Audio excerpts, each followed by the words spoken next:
seconds.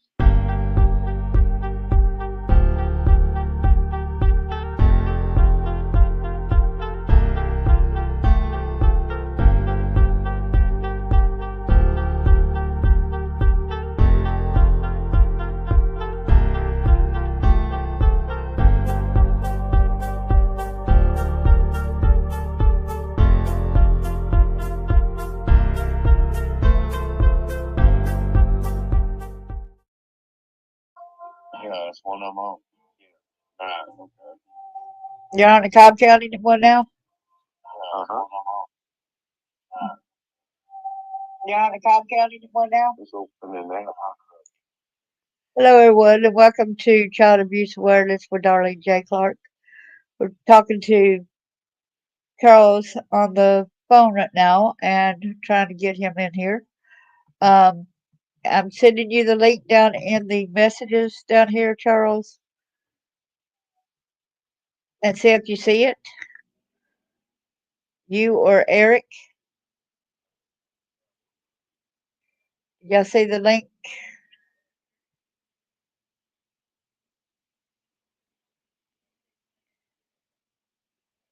Hello, everybody. We're going to be talking about Cobb County, Georgia justice system.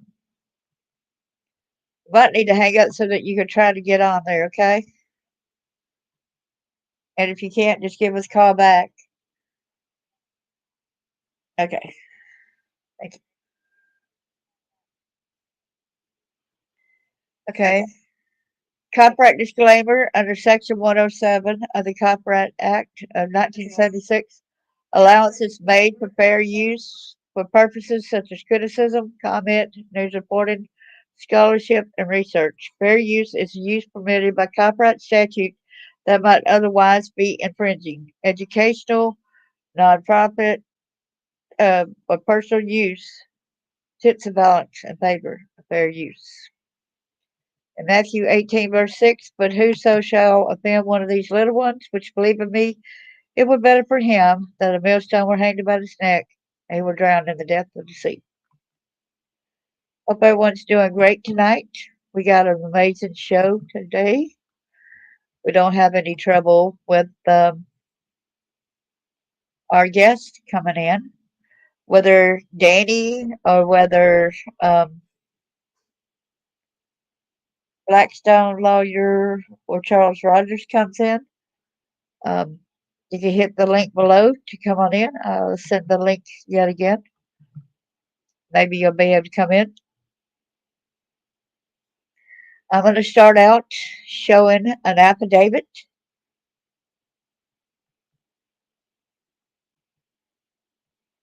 that was presented to me. Entire screen. Well,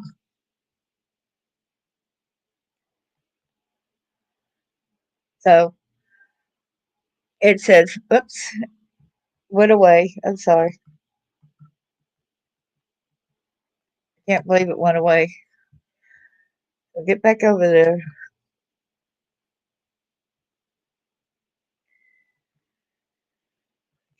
Affidavit page 1. There we go. I got to make it bigger to be able to read. I, Eric Daniel Kiss, do hereby affirm the statements made in this affidavit are true and correct to the best of my ability and knowledge and is in harmony with other affidavits and other documents I have signed pertaining to the cases involving Charles Raymond Rogers and the conduct displayed in other statements made pertaining to his older brother Fred Rogers and his friend Roger Nance, which I have confirmed in other affidavits. Therefore, I want to also confirm any and all statements Charles had made pertaining to the theft of items he suffered by his brother Fred and Roger Nance. I attended Leicester High School in 1982 and befriended Charles and his parents and spent many occasions at the residence of the Rogers family at their residence on Hembry Court and also assisted in their location to Cedar Drive and resided with the family for around 90 days. I recall when his parents separated after his dad purchased a residence in Suches and enrolled Charles into high school in Dal. I can't remember how to pronounce that. I wish Charles was on here.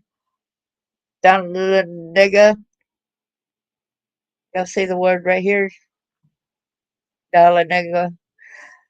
That we maintained contact during residence in North Georgia with his dad because he would return to visit with his mother on the weekends. Is why he left most of his belongings at her home, and during the summer months he would continue with his landscape business.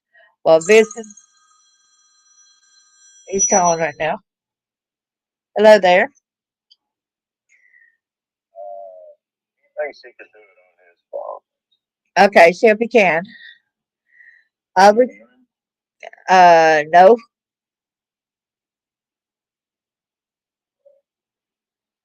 but if he clicks on that link, I'll be able to. Did he click on that link? I don't see him on the link right there. So Really? it's in the. If you look in the YouTube video, Uh-huh. you will see the link in there. Yes. Let me resend it again. Okay.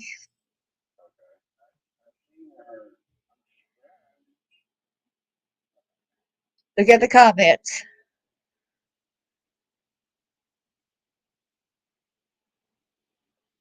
There we go.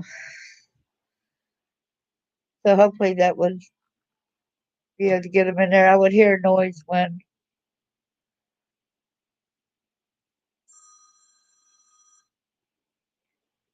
Yeah, I sent the link at the comments. So see if we can find them in the comment section. Okay.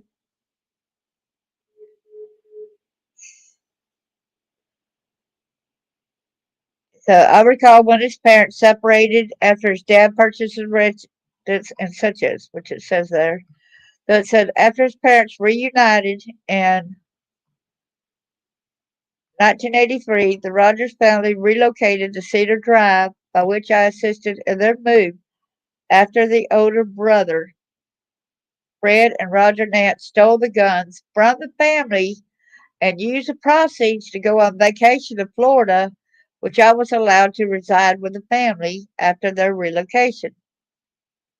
I recall Charles being successful in the business adventures besides helping his dad in the restaurant, including selling T-shirts of various music artists and bands to other students at school, which provided him with enough money that he invested in many expensive items from the money he had earned. But while he was in Dahlonega, his brother Fred continued stealing such expensive items and shared the proceeds with his friend Roger Nance, which the proceeds paid for the first vacation in Mardi Gras in 1982.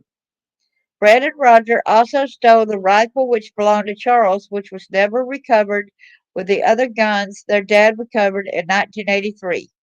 After they returned from Florida, with exception to the rifle which belonged to Charles, because they sold it to a collector in Florida, so it was never recovered from the theft like with all the other members' guns.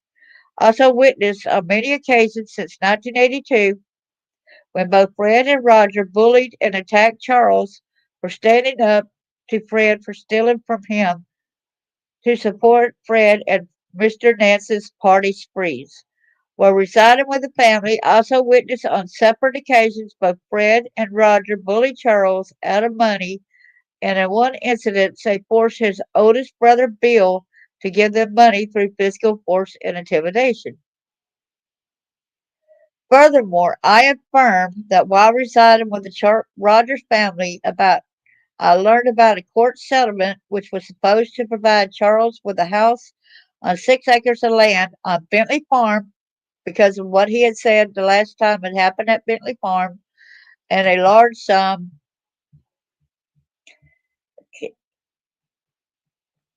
I think it'd be better if it was a Word document. of money he was able to receive by July of 1996 from a court settlement regarding incidents he suffered as a child by members of the Bentley family, including a first attempt on his life in 1975 by a member of the Bentley family, which has been brought to my attention. He never received any sum of the money nor any of the property from the settlement based upon the information I heard from his siblings and parents, and also confirmed his claims regarding that matter.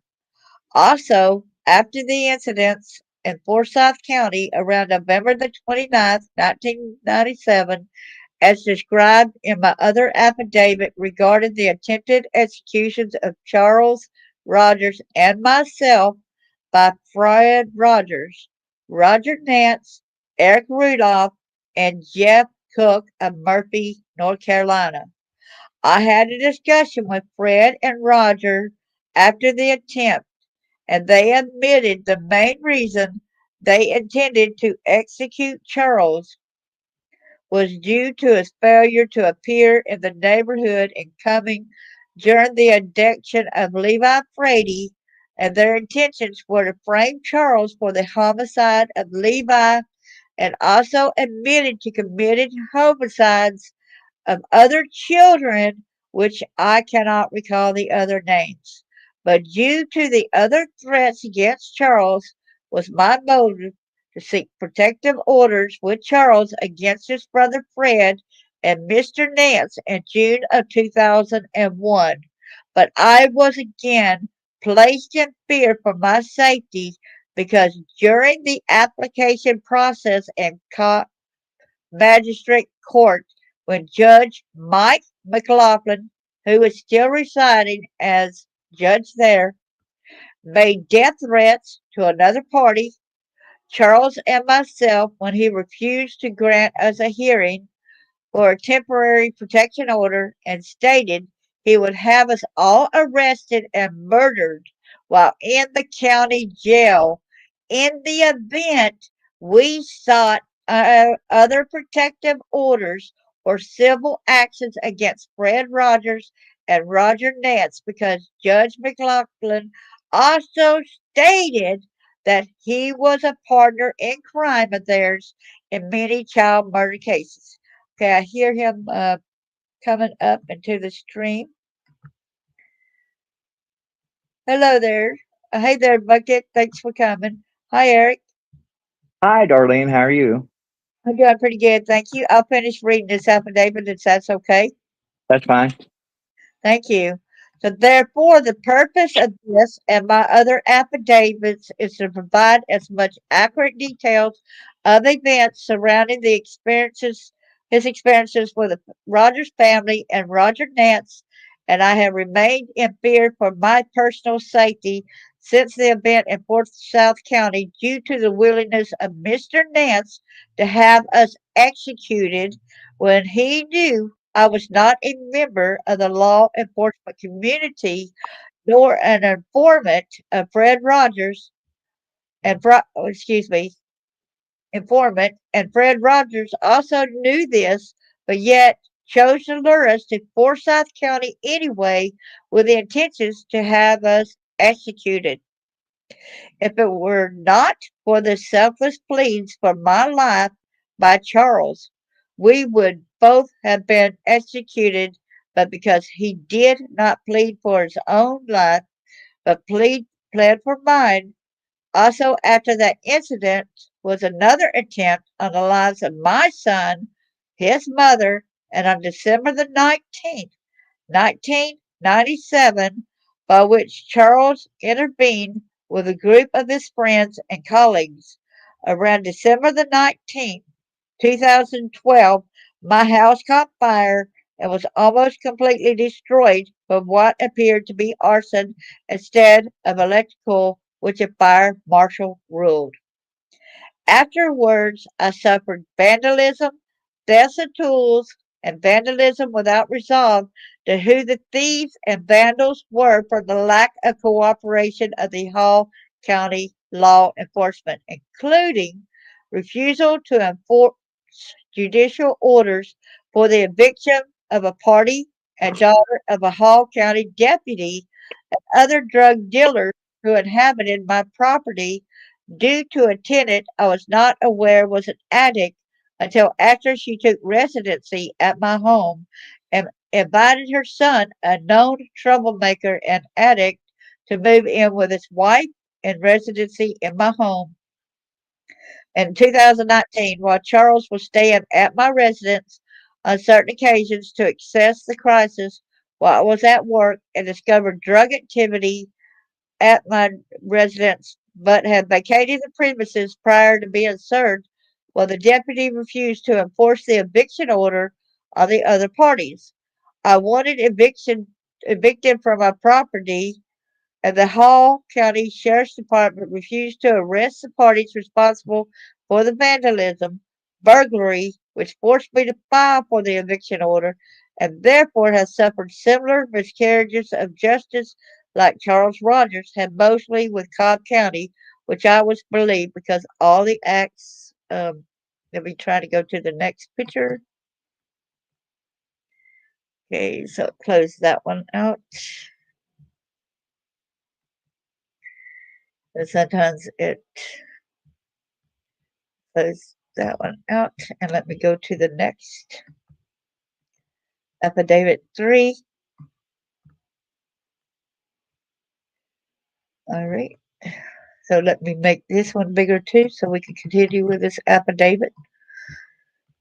And bad decisions of his brother Fred, who I know has engaged in the criminal activities with Judge Mike McLaughlin and the secret society and death cult. They are apparently members by which some members apparently hold government positions like Judge McLaughlin, like he stated do exist when he threatened me in June of 2001 when he rejected the application's protective orders Charles Rogers and I applied for in the magistrate court against his brother Fred and Roger. Hereby signed the 12th day of November 2024. Eric is, and this was notarized the second 2026. That's correct. So thank you so much for coming in and sharing this with us. Have you got any? Let me show y'all some pictures and stuff of some of the people. All right, this right here is. You can tell who this is if you want to. Can you see the screen? But it's Fred Rogers. Yeah, I can see the screen. Yeah, this is Charles Rogers' brother, right? That's correct. Okay, see if it let me go to the next screen. This is Roger Nance and his wife, That's correct. and Roger Nance was the culprit along with Fred Rogers. That's correct.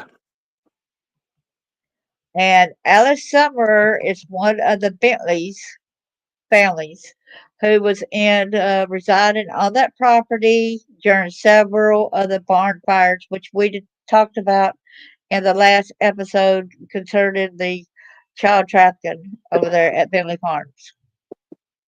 To the best of my knowledge, yes. Yes, but I remember that name being in the articles. That's how I remember that. Right. And here is Fred Bentley Sr. right here. And we are going to call them out, because Predators got every. See, there's Fred Bentley Sr. there. Yes, he's the founder of Bentley and Bentley Law Group. They're in Marietta. Wow. And here is Fred Bentley Jr. Yes, ma'am. Right? Yes, ma'am. He's the one that I said I saw down at the river the night my cousin Robert How about Robert Vetch? Beach. Yeah, Beach. Okay. Mm-hmm. And Ed Bentley Jr. So he was down there with his cousin and all them people down there with my brother and Roger when they were sodomizing two black boys. This was after Oh my goodness. Wayne Williams, of course. Oh, Um, disgusting, ain't it, y'all? yeah, the rest of Wayne Williams did not stop children from being murdered. It just stopped children from Atlanta from being murdered.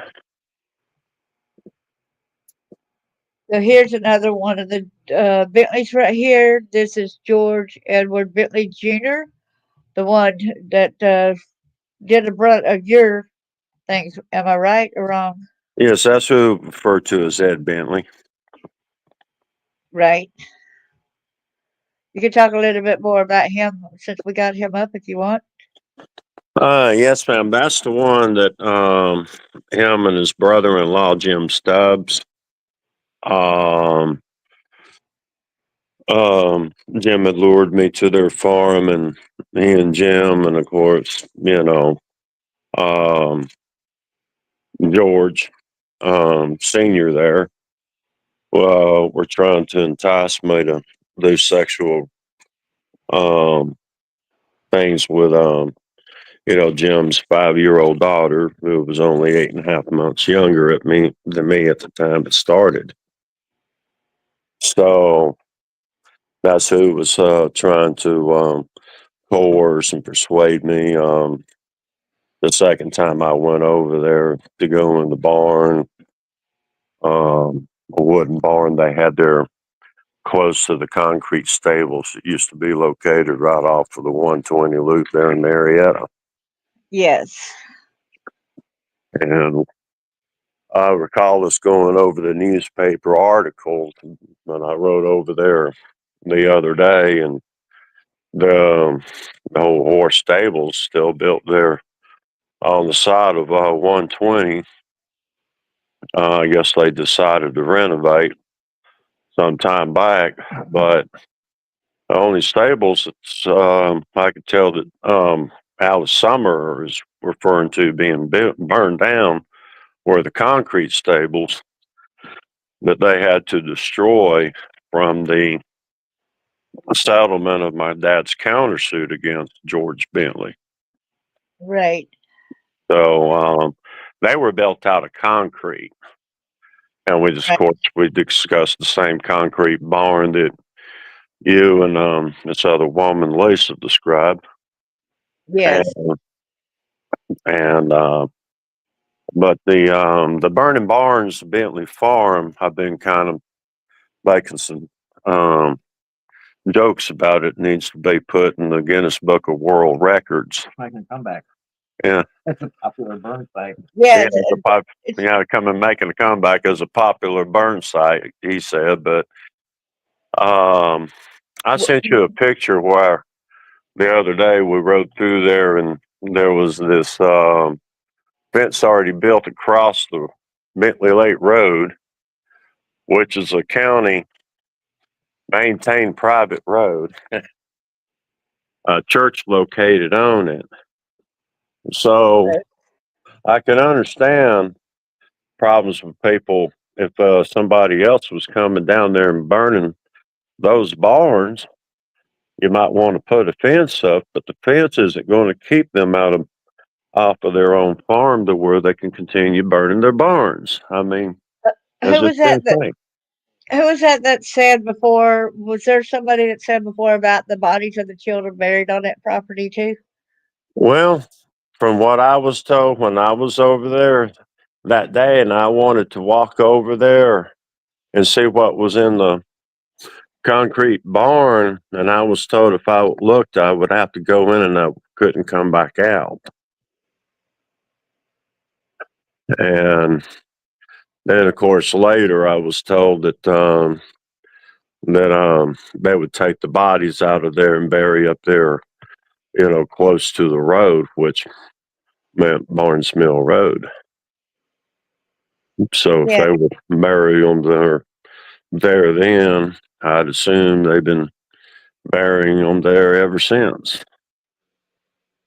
that's sick, Hmm. And this is up here. How is Randall Bentley Sr. Related to this Edward Bentley? Well, they're like second. Their dads were like first cousins. George Bentley Sr. and Fred Bentley Sr. Yes. They were cousins. So he's involved into this thing as well, though. Am I correct? Well, if I remember correctly, it was Fred Bentley Sr. who helped get Jim Stubbs to bond to begin with, to where George could get him out on bail. It was property bond after his arrest in '73 for child molestation and So this, charges and all of that on what happened with me over there. this And again is Fred Bentley Sr., y'all. That's what he's talking about. Who? yes, ma'am, I'm not certain if he represented him, but he was the one that went in and got everything set up to get in front of a superior court judge to where he could get a bond. Now, of course, they put, I think her name was Terry, you know, George's adopted daughter. She was his niece. And that's a horror story in itself. And her marriage was a horror story, bless her heart. You know, that poor woman suffered dearly all of her life. And they put her in the mental hospital. But when they got his butt out of jail, well, and we know what happened. My old man had to get 2 cattle ranches in Morganton, and he's still buried on one of them. Right. So And when I go and show you some of these pictures, I'll let you describe the different people on how they are tied into this, if that's okay with you. sure. Okay, so here is we go over here to Bobby Cook, Fred Cook's cousin. Yes, ma'am. Yes, ma'am. Brad Cook, Ted Cook, Mike Cook, and Jeff Cook. That's one of their first cousins. But let me go ahead and show Fred Cook farther down here. Fred Cook. That's That's correct. right here. Hmm. It's scary seeing something like that around kids, though, too. And this is a picture of, you said, Roger Nance. I think you said that one right there in the darker coat is Roger Nance. On the right in the back, and on the left is my brother Fred, Yes, George Frederick this guy. Rogers II, and that was a buddy of theirs who also became a buddy of mine, Stacy Farmer. Stacy, he lost his life. I believe it was 1986 or '87, on his motorcycle, running from the police with a quarter pound of marijuana in his possession. And Yes. officer chased him down a dead end street because he didn't want to get out of his car and go on a foot chase. He hit his motorcycle and slung him into a hard hole. Okay. Somebody's asking if I'm showing this at a risk of being sued.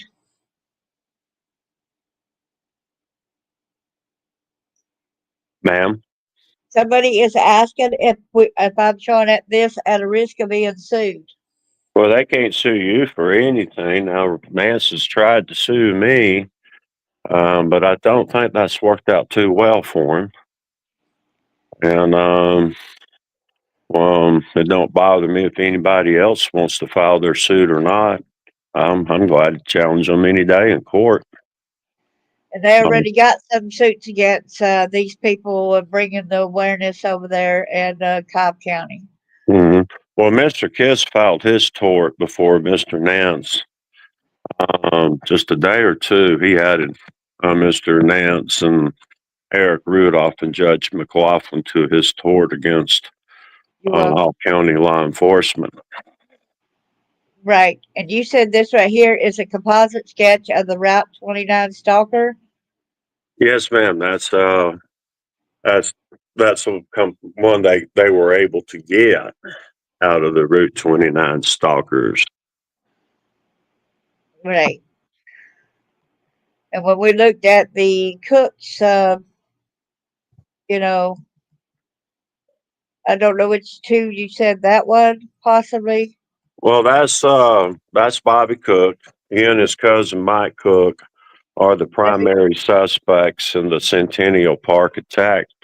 I know everybody's been told that Eric Rudolph was the one who planted the explosives, but no, Eric was actually in Hanging Dog with his brother Daniel the night of the attack, so he wasn't even in the state of Georgia.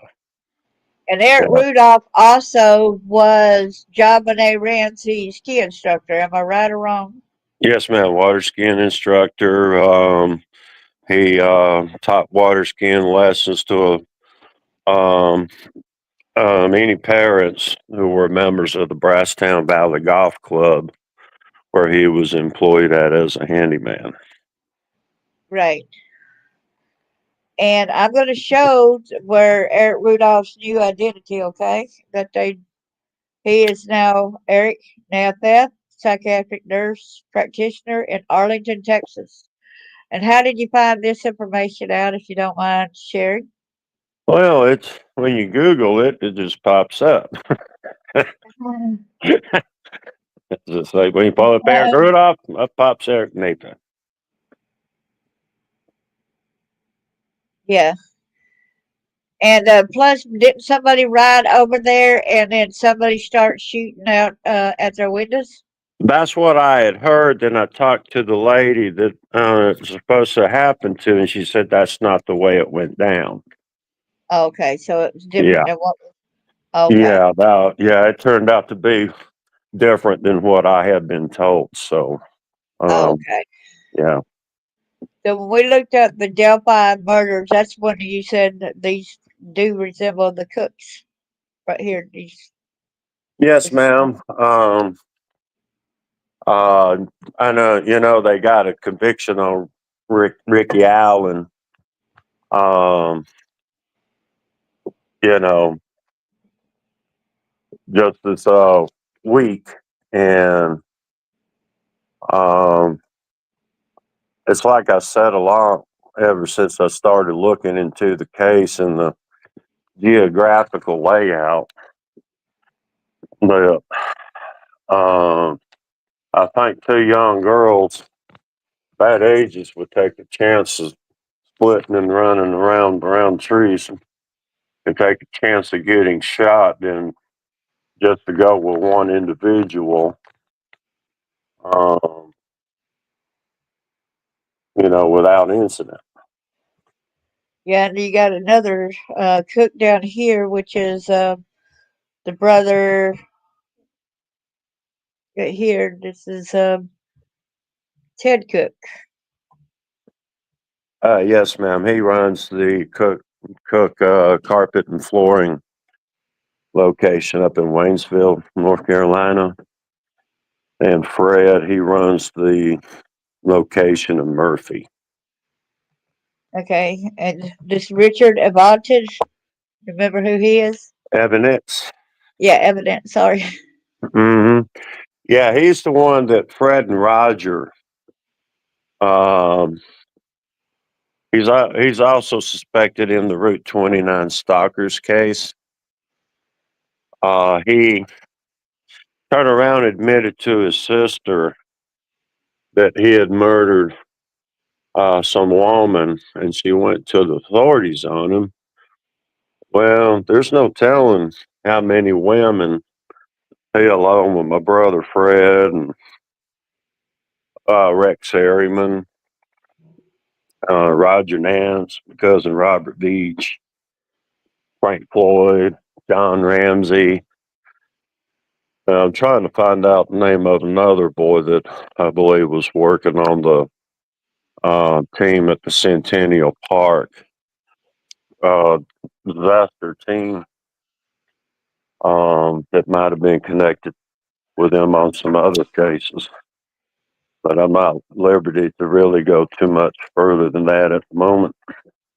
Yes, and I go to Rod Brill now. You mentioned his name a few minutes ago, I believe.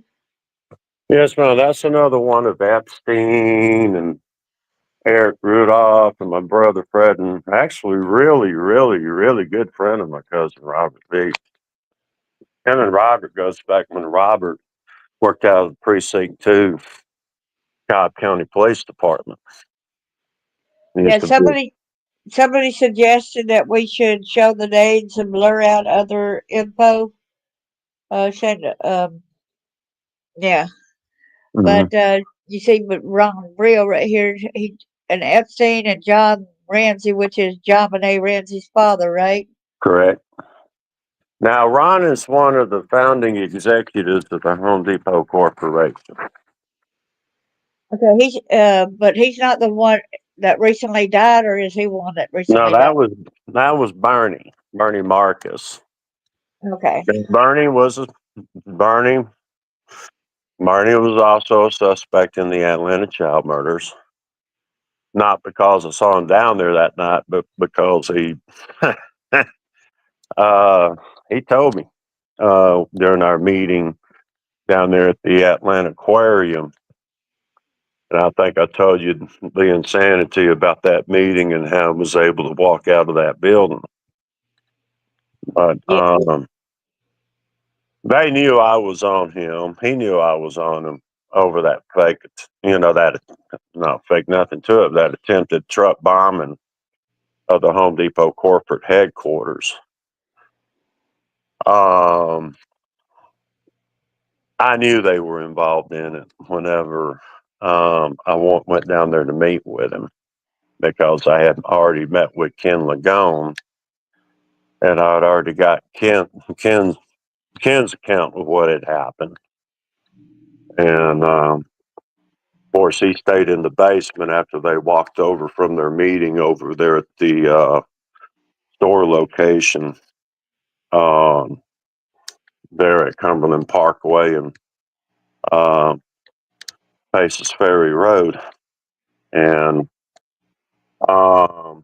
corporate headquarters, original location, they could walk, across the road past a little plaza and be right there at their retail location. right. And this guy right here, you could introduce him. Eric Kiss, he and No, I, this huh? I think Judge McLaughlin. Oh yeah, Judge Micah McLaughlin, native of Knoxville, Tennessee. Uh, Wow, he came from actually Tennessee. That's pretty scary. mhm.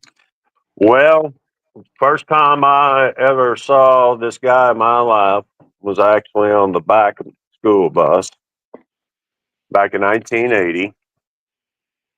Um, Coming home from school, I was in 8th grade, and the bus would come down Ebenezer Road. It would pass by the Hudsons. Sheriff Bill Hudson and his sister and his family lived right past this curve before Night Road, which goes right and runs over to Blackwell Road, where Transfiguration Catholic Church is located today. Which is the church I used to go to. Which is What where church Eric went to where church. Eric attended when he was in foster care under they called him Father Henry.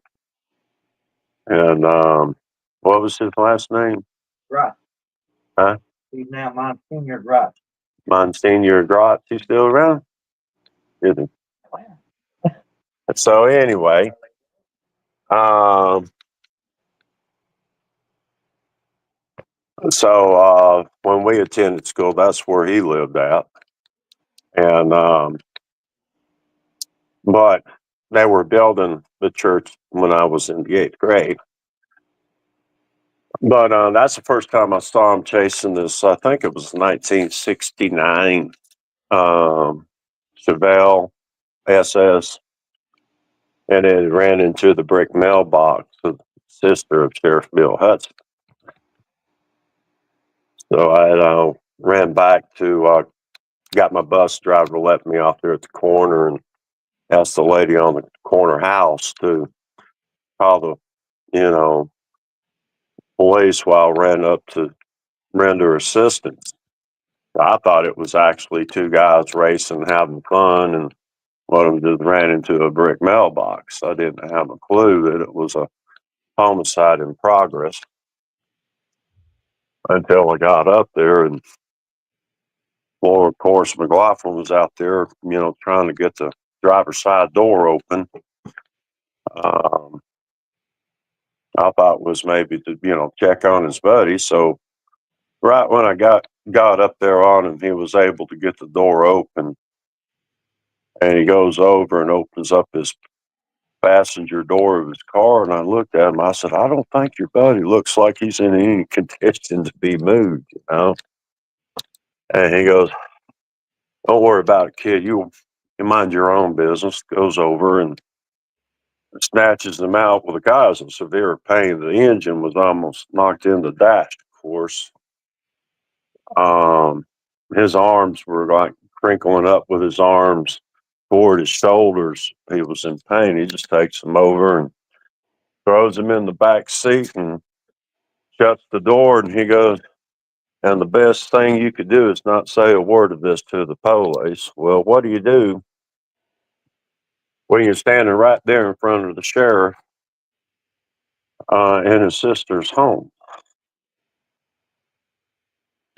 So he goes around, gets in his car, and drives off. I couldn't get the tag number, but I could tell it was out of state, and wasn't certain if it was Tennessee, but I thought it was Tennessee, and of course it was Tennessee. The dark blue license plates.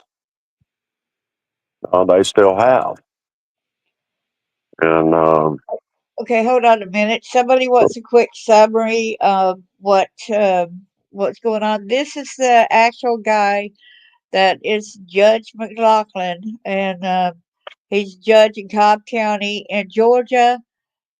He has admitted to Eric Kiss and Charles Rogers about him being involved in the Atlanta child murders. Told him years ago, and then he threatened their lives that he was gonna, if you mention anything about this, we'll throw you in jail and we'll make sure that you're murdered. Or if you show back up at the courthouse and try to get a restraining order against these 2% people, Fred Rogers and Roger Nance, we see you back up here, we'll throw you in jail and you won't come out alive. I'll make sure somebody takes care of you. And then told uh, Charles, I'll let you tell them what you were threatened, okay? well, yeah, he told don't want to say the other party's name because there was three of us who went over there. Right. For his Because safety, yes. mhm. I had another buddy who had went with me to pick up this automobile from Fred's house. Um, just about a month before my dad went in for his final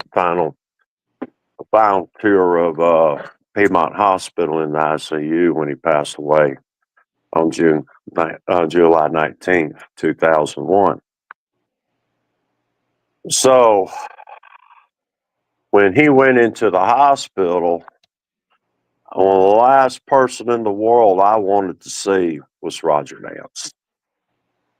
We Can went imagine. about this other guy and I. We went out and picked up that Buick, and he showed up, and he jumped. He didn't get out of his truck, but he started screaming some explicities at me. That he found out that I had stopped the majority of their terrorist attacks because they knew I had stopped some. And I always denied stopping them all, the ones I did, didn't I? I always denied denied stopping that many attacks. I was like, well, that'd be impossible for me to do, But it did, my colleagues and I did. I had help. Um, Eric really didn't help me do anything. He just got dragged in. I got drug into it. He was actually on lockdown on Buford Highway the morning of March 11th, 97, when they tried to hit all these targets. There was like 12, 13 targets. I think I told you they tried to hit that morning. Included the General Motors assembly plant there in Doraville. Sitco terminal. Yeah, it's Sitco terminal. And he was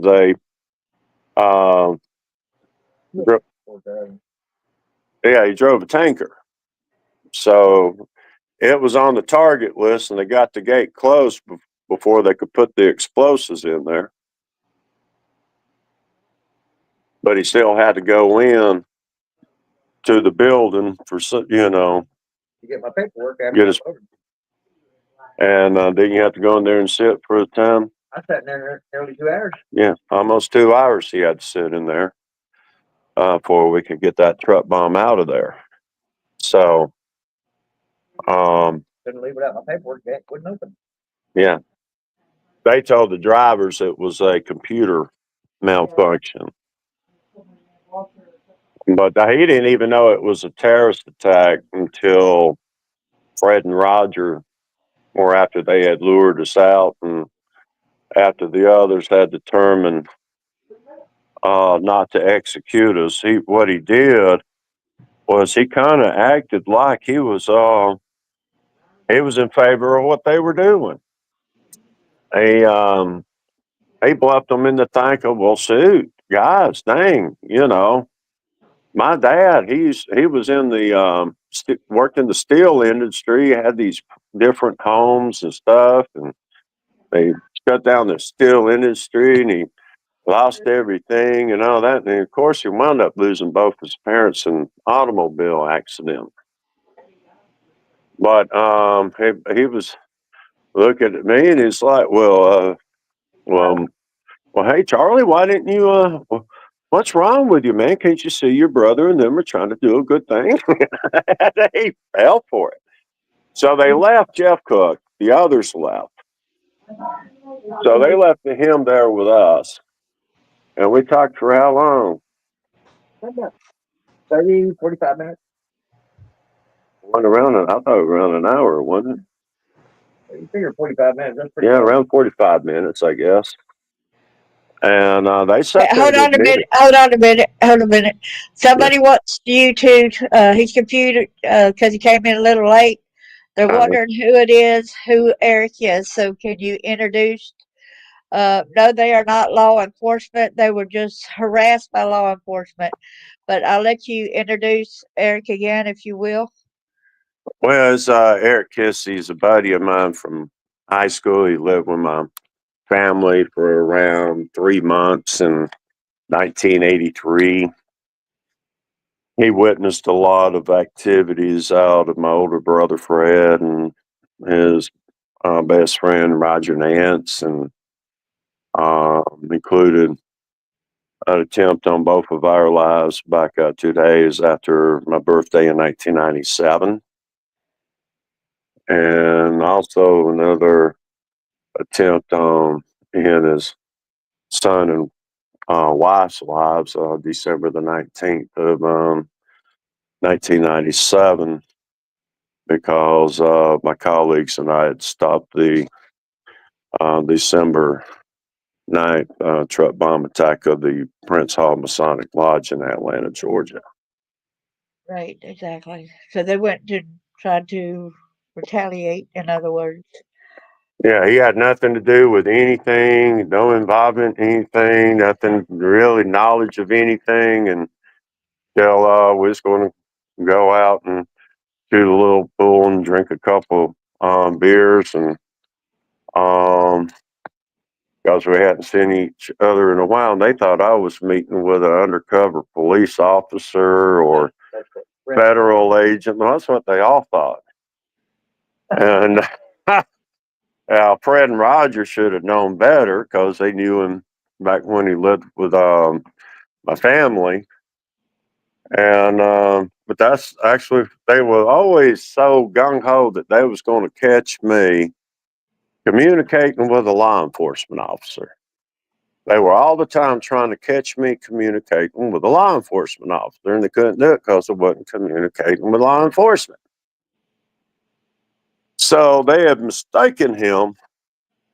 The others, Eric Rudolph and the cooks, had mistaken him as an undercover officer. Then come to find out he was a commercial truck driver. Now, my father-in-law at the time was in law enforcement.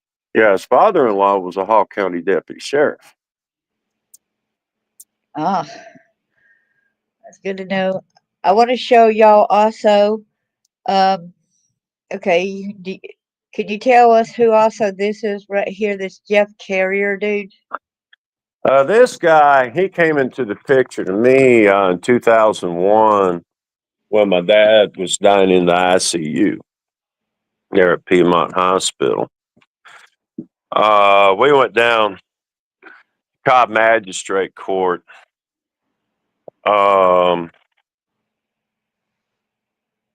To get apply for protective orders. Well, the one in charge of that was Mike McLaughlin. So that's when he made the threats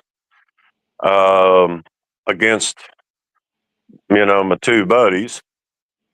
And he called me into a hallway with his black deputy who was present and reminded me that he was involved in the Atlanta child murders.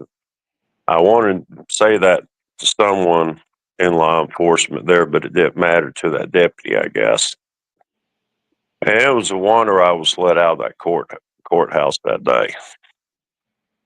It really stirred everybody up.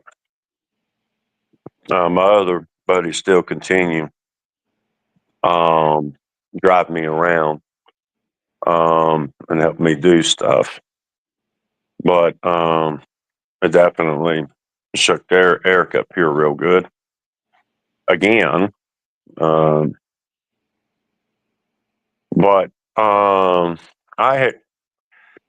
it was around July the 7th.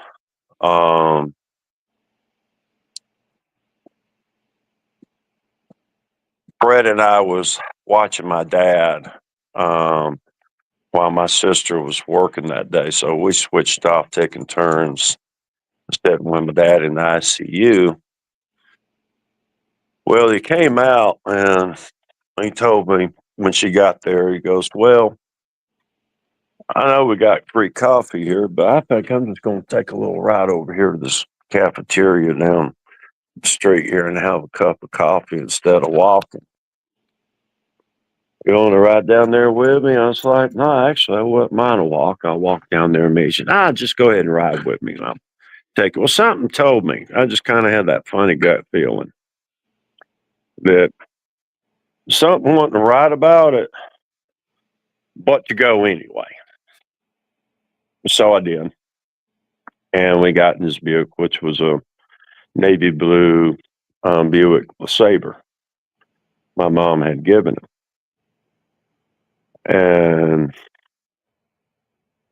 she had given me that green Buick I had to go pick up at his house whenever Nance got out there threatened to shoot me for stopping,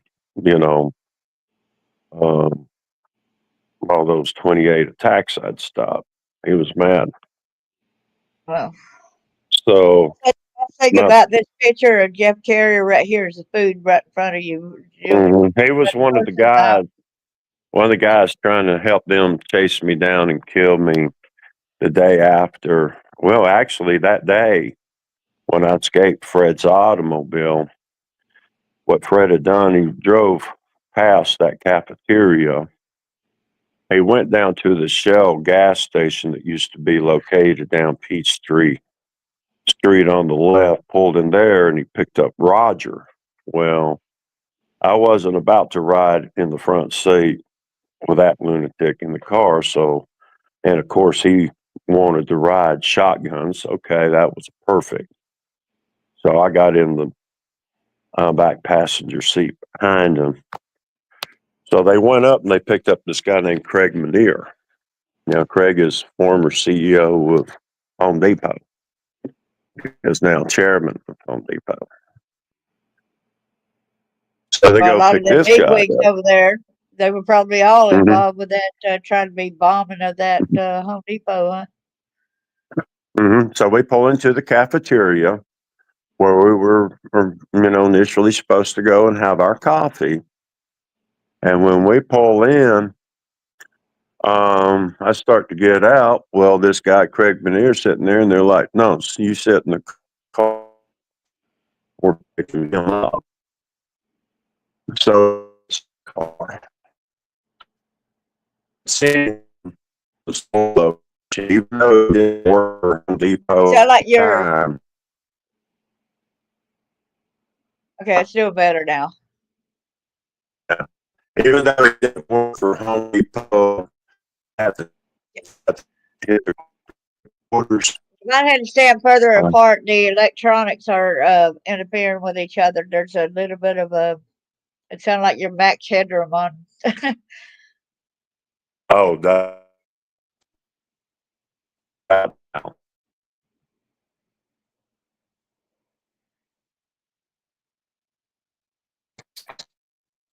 Yeah. Try it again, okay?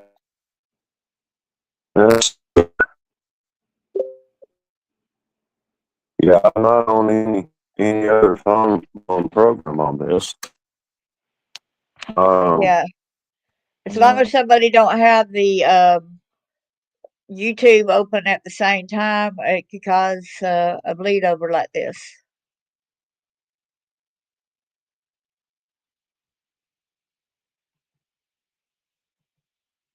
But you can look right here and do the see the comments, and y'all see what people write.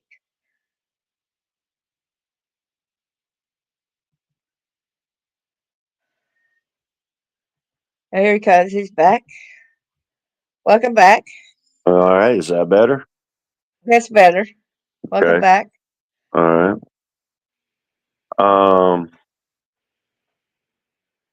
But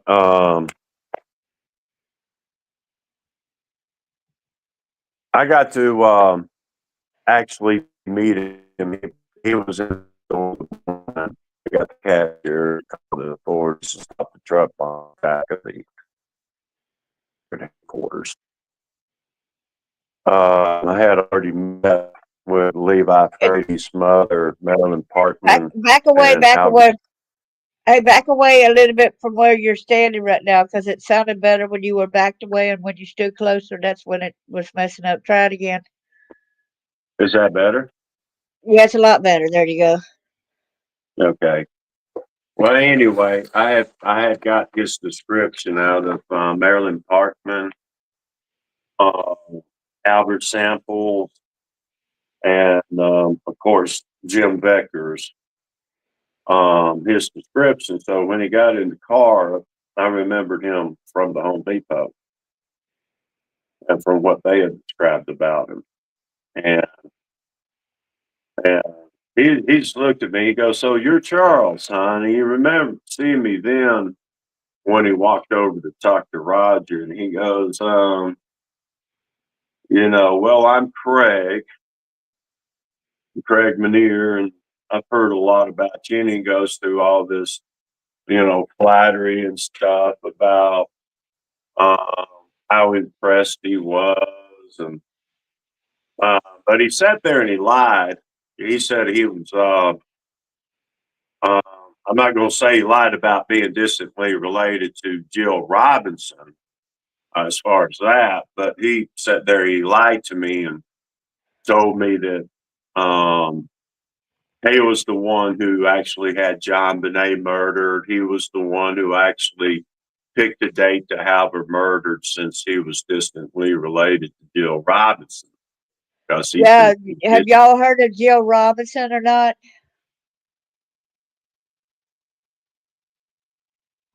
Yeah, Just wanted Jill to know. Robinson was one of the victims of the Oakland County child murders.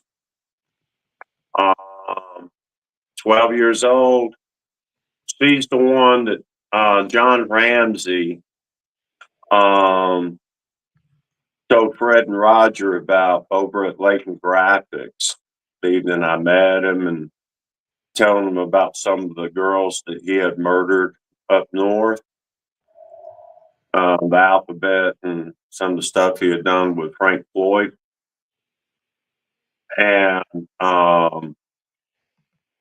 but when he talked about shooting Jill in the face with a shotgun, they and the technicians there at Blatant Graphics just laughed about it like it was funny.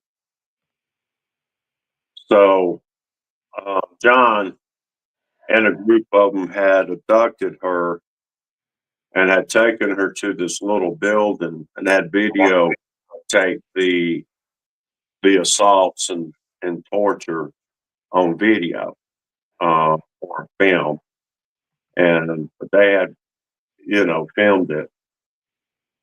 And John took her um, morning after Christmas, shot her in the face there by a precinct in Oakland County, Michigan. I see it right here. It says runaway girl shotgun body found off I-75 in Troy. Mm-hmm. So we got the case right there, people. See right there. And it's something how you got some similar names in Michigan you have in Alabama. Hey, yes. Mm-hmm. Why how that working? She was a beautiful little girl.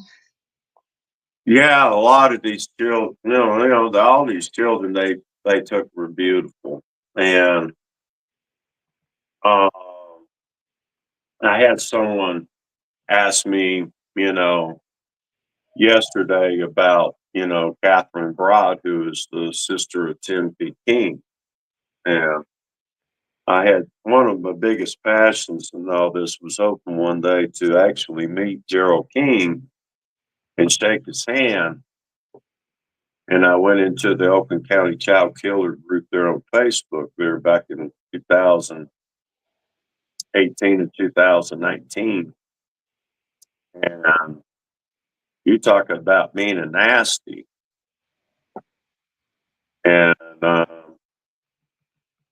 even reached out to Miss Broad on her website. And I was immediately under attack by those people. So I finally wound up. There was no reason for these people, too many of them in there attacking. I was just pretty much told them where they could stick their comments before I left the group.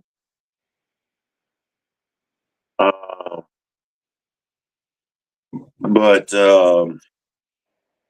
one of my sources, he's really done his investigative work into the stuff because of his knowledge of the Oklahoma City bombing.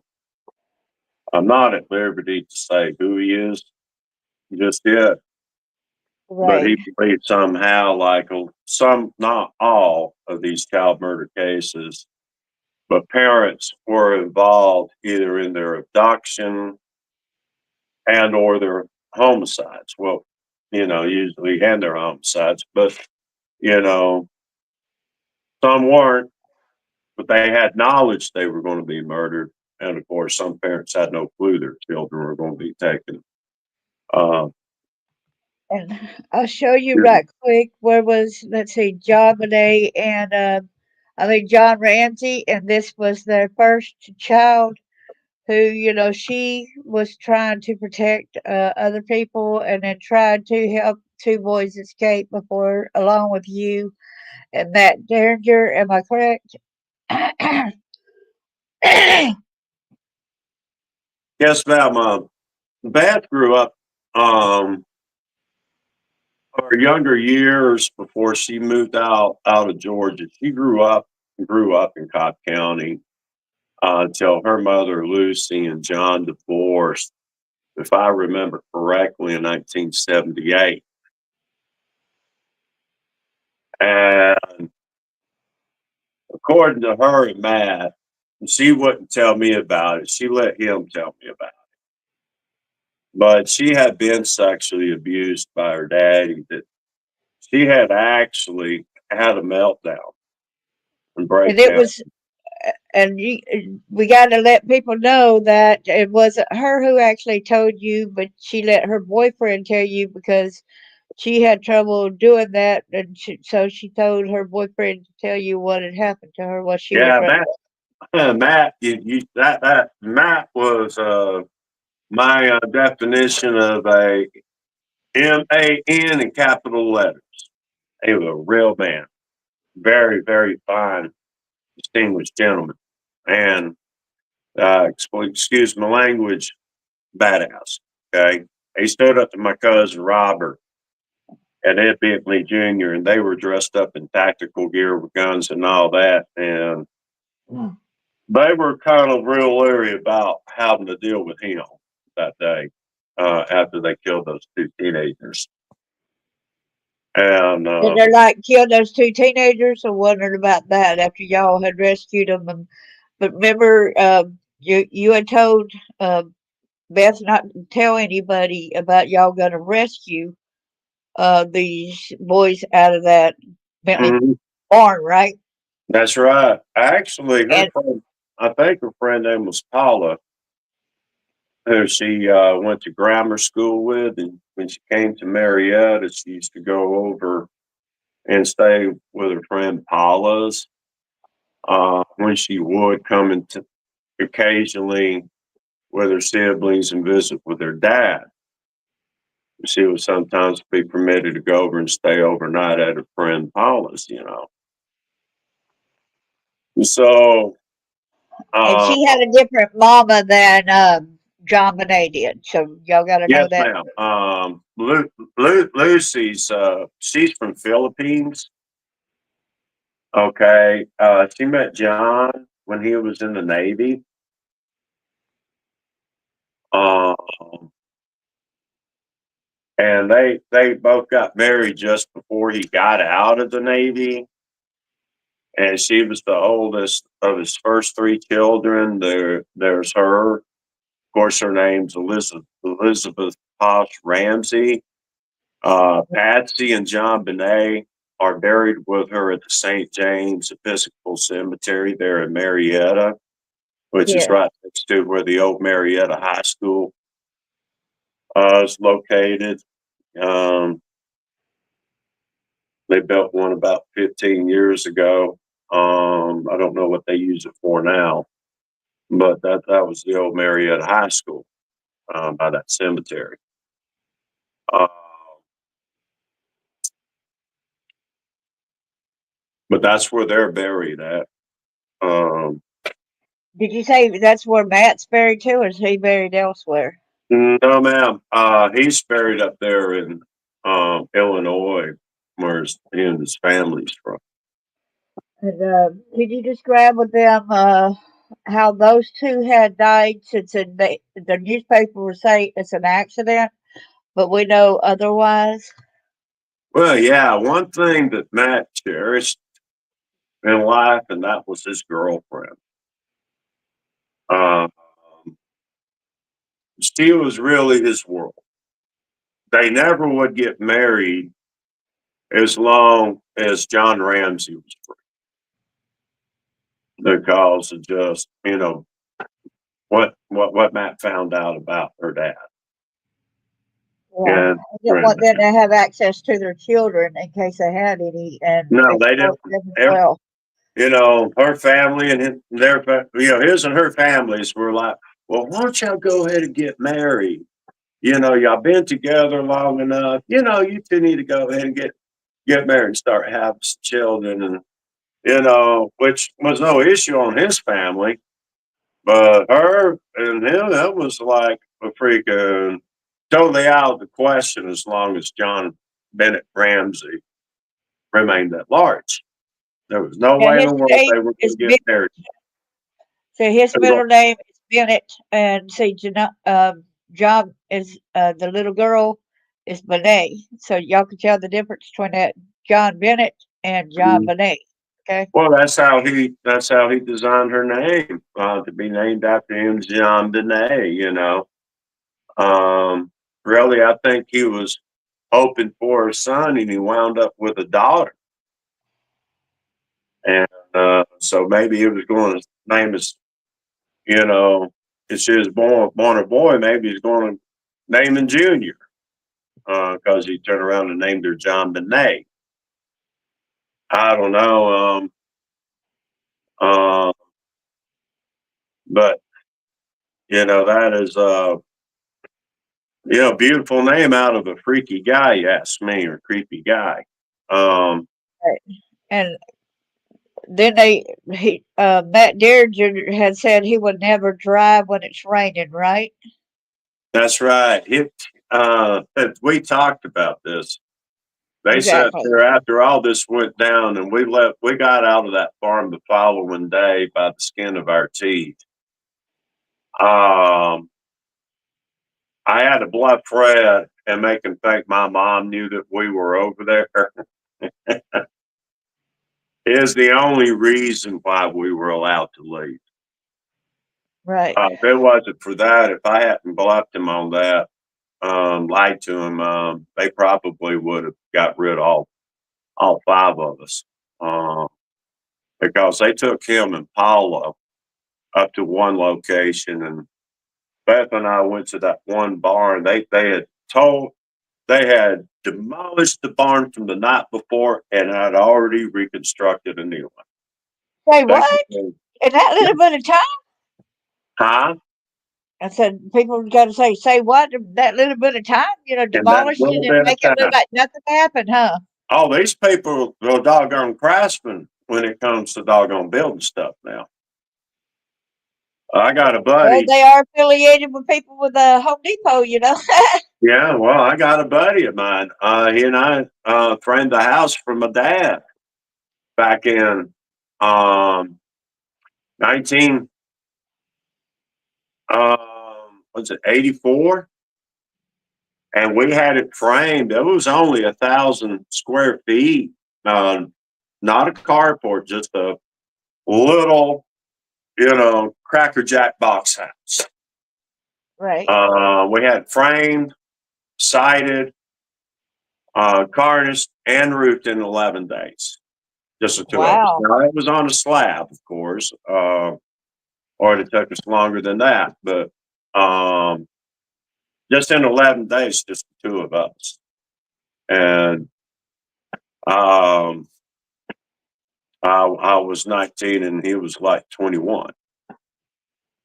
So you get about eight of them, 10 of them out there. They have a structure down in no time and rebuilt. When you got 10 people out there building overnight, I mean, they'll have all their buddies. Hey, you got to grab him. Come on. We got to get this thing out and another one up. So, boom, To make boom. it look like nothing was done. That's right. But I've known them doing this before, going and then knock down the structure and have another one built up to where the people would say, well, there was another structure there. Oh, you're trying to say they built another one overnight? Well, yeah. Oh, you're off your rocker. They do stuff like that. Exactly. Hmm. Even if it takes two Even if you dozen think of it them to be do slight it. different, even the little slight different color variants and stuff like that, and they're still like, no, it could have been done overnight. Yeah, right. You don't know these people. Yeah, you don't know these people. I mean, even if it takes 2 dozen of them to do it, they'll get 2 dozen out there and do it. Right. I mean, that's So just the way they operate. So I want to get back at the point where Matt Derringer and her was at a place with Beth Ramsey, and then it was raining and stuff, and who ended up coming up knocking where they were at, and they went running away because they was being threatened. I had a dream Uh-huh. that they had told me that they had stopped at this motel because of the rain, Uh-huh. and that Fred and Roger and them had found them. Frank Floyd was with them. So they had to flee the motel. And they got on the interstate and hoped they had lost them. But they, the guy went by Larry Roan. I think it's one of the Jacoby brothers from out there in West Memphis, Arkansas. Uh, some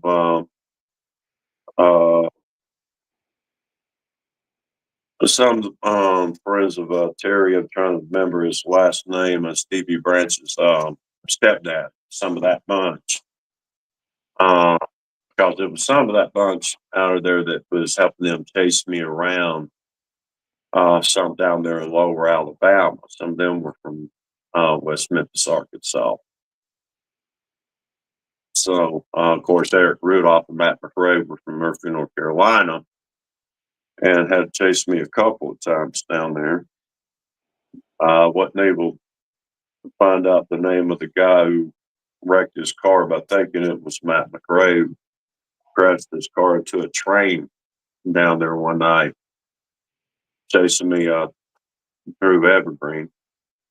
And I made it across, tracks in the skin of my teeth in front of that train.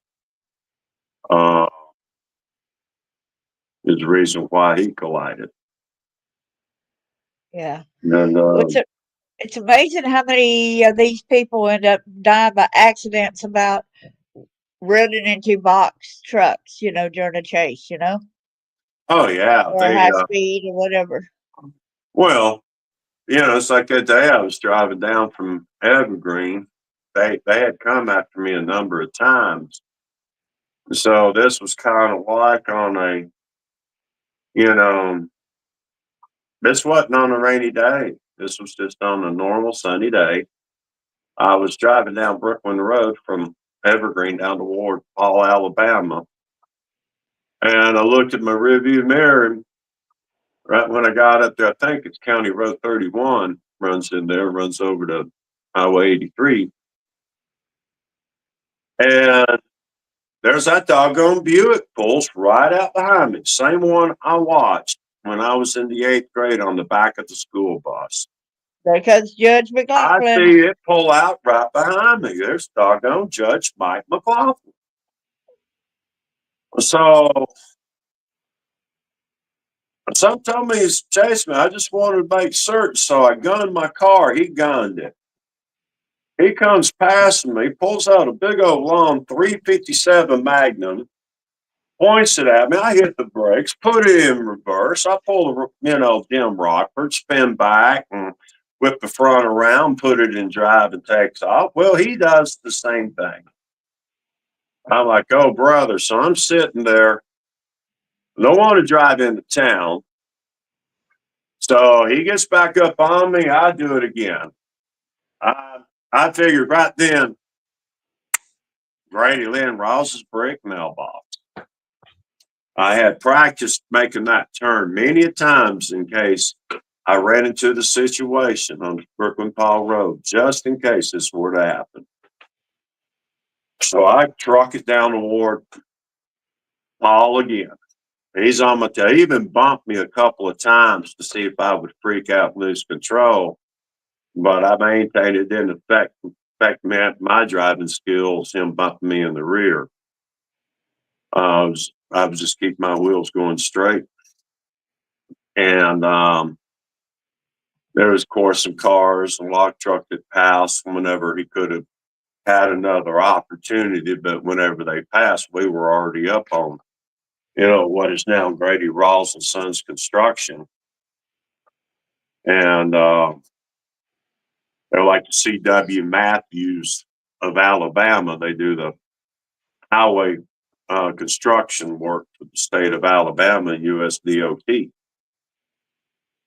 So I get to the turnoff on the Brooklyn Paul, and I missed the gravel in the center, but his tires hit the gravel there at the center when you turn onto Brooklyn Paul Road, and he tire went over and hit this small embankment, and there's about, I think, 3-4 inch trees there, maybe 3-inch trees, and it crinkled up that passenger fender fist. So he gunned it, and it almost went over into the bank on the other side of the road that belonged to Grady's brother-in-law, C.R. Pate. So he guns it again, straightens it up. By that time, I got pedal to the metal, my little old 305. And it's tricky right there before you get to their Rose's brick mailbox. That road will dip. The picket of their fence goes straight, but the road goes to the left. Well, if you're right on somebody's bumper, let's say 2 car lengths behind them, you still can't see what's up in front of them. Right. You're only going on what the driver in front of you can do if you're right on their bumper. And he come right on my bumper right when I hit that, drop in the road. So I went straight nose center, front and center for that brick mailbox and cut it at the last moment. And he could not avoid hitting that brick mailbox. And it's a wonder his head didn't hit it when he collided it with it, but his head hit the bent window. And that's what saved his life right there. But there was Well, 2 old UPS said it trucks. almost hit his, you said it Yeah, almost popped his head yeah, like a watermelon or something like that on that brick mailbox. he said if his head had hit that brick mailbox, it'd have busted like a cantaloupe. Yeah. And I wanted to show these the people this right here, and you explained this picture here. And somebody Yeah, was wondering if that is just Lane Maxwell with John Bonet. People wondering that. yes, that is very much Ghislaine Maxwell with John Bonet. There's no telling who all was there in Helen, Georgia, that afternoon.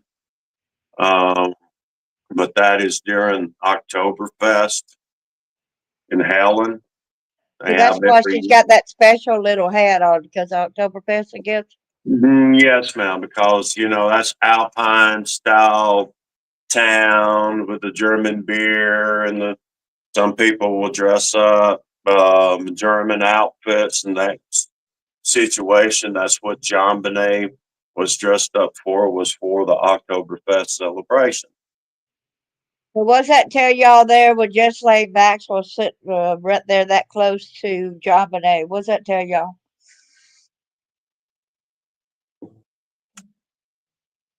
Well, There she is right here. mhm, a lot of people in Hiawassee, Georgia. Now, I don't know if any of them survived the COVID-19 shutdown. Some of them may not have. I have not been back over there to see.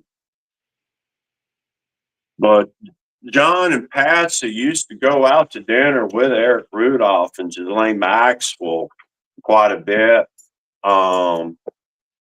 There in 1995 and 1996. Whenever the Ramseys were in town, Burke and John Bonet was fairly known. They're in town. They're in Hiawassee, because they were all the time shopping in those shops, all the time eating in the restaurants. So the Ramseys and Ghislaine or Jeff Epstein's were strangers to Hiawassee, Georgia. Can you tell us too what Beth Ramsey had said that her daddy had threatened to do with John Bonet? Well, yeah. What it was Beth and Matt figured after they got John, my brother, Robert, the Bentleys, and the rest of the bunch busted and convicted for the Atlanta child murders and all that, they were going to tie the knot. They were going to get married. Uh, Beth was friend. She was going to be the bridesmaid. I was going to be, the best man if we pulled this off. And I really didn't know them before this. They came to Marietta looking for me. October of 1991. They're at that Waffle House, unit number 479, which is Greenbrier Parkway and Roswell Road. They're at the 120 loop. And about after 3.5 months, I finally went in there and found out that they had been coming in there looking for me, and I had missed Beth by 30 minutes. Is how I was actually able to meet with her. But they were such a great couple. You couldn't help but love them. Him too, because he was just, he was just a genuine, straight up, real guy, real man. He came in after she went into the hospital after attempting suicide, and he was just a good friend. And he went in and started visiting her and trying to help the counselors work with her to help her get past wanting to kill herself. And he was able to do that. And John had gotten her a job for Delta Airlines. So she was working as a cocktail waitress / stewardess. She was a stewardess that brought you, if you drank beer or wanted a mixed drink or something on the airplane, she was really, really your bartender.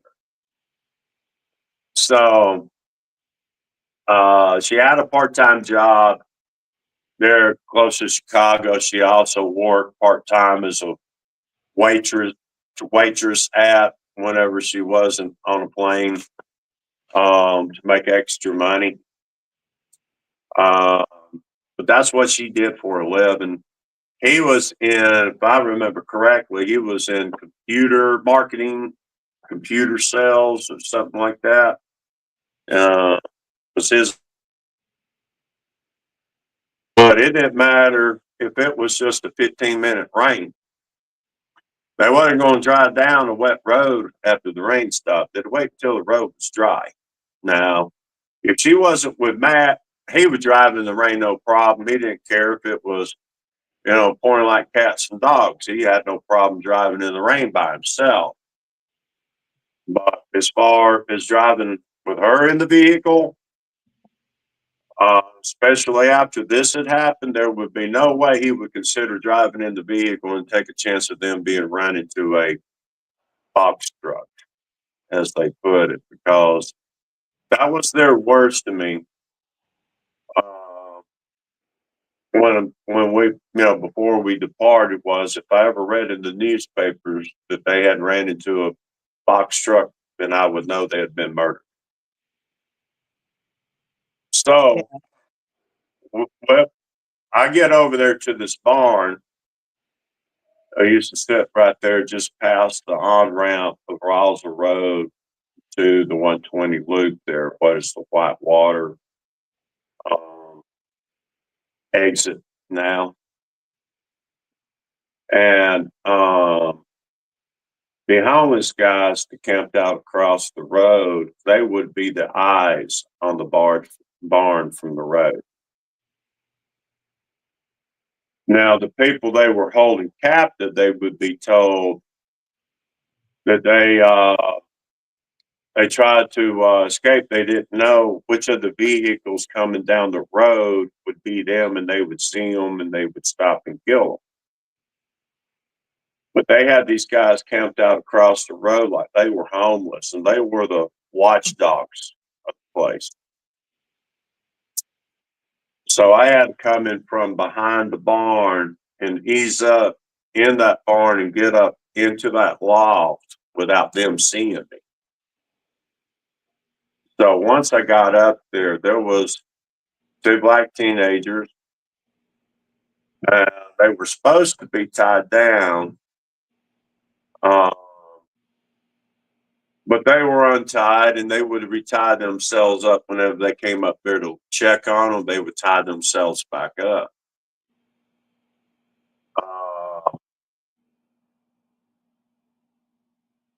But they did not want to leave. One was 13 years old. He was from down around east of Orlando, Florida.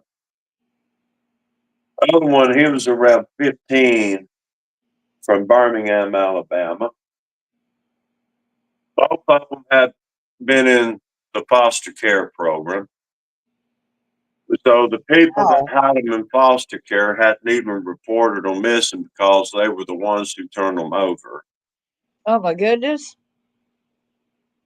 So they were afraid to escape because they didn't want to die. And I said, boys, you don't understand.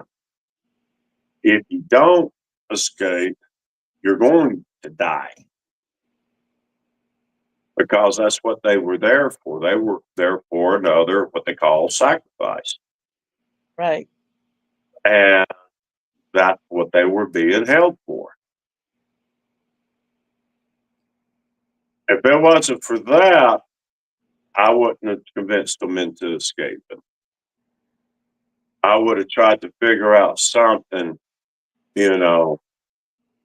But when it come down that they were going to die of, well, I can't just let two boys die. So I did it.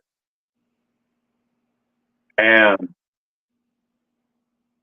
so we got out, and I was told not to go running out to Roswell Road there by Pike Nursery. They said two of the guys that worked there that evening would have eye back there. They have security cameras and stuff, and it wouldn't work.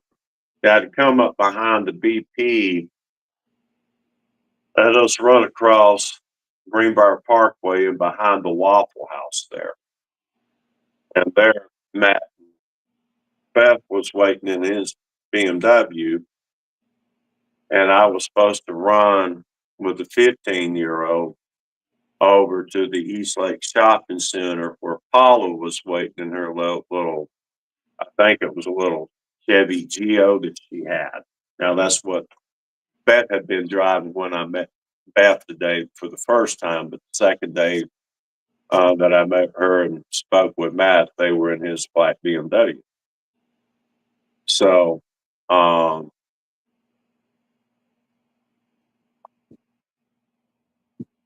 um,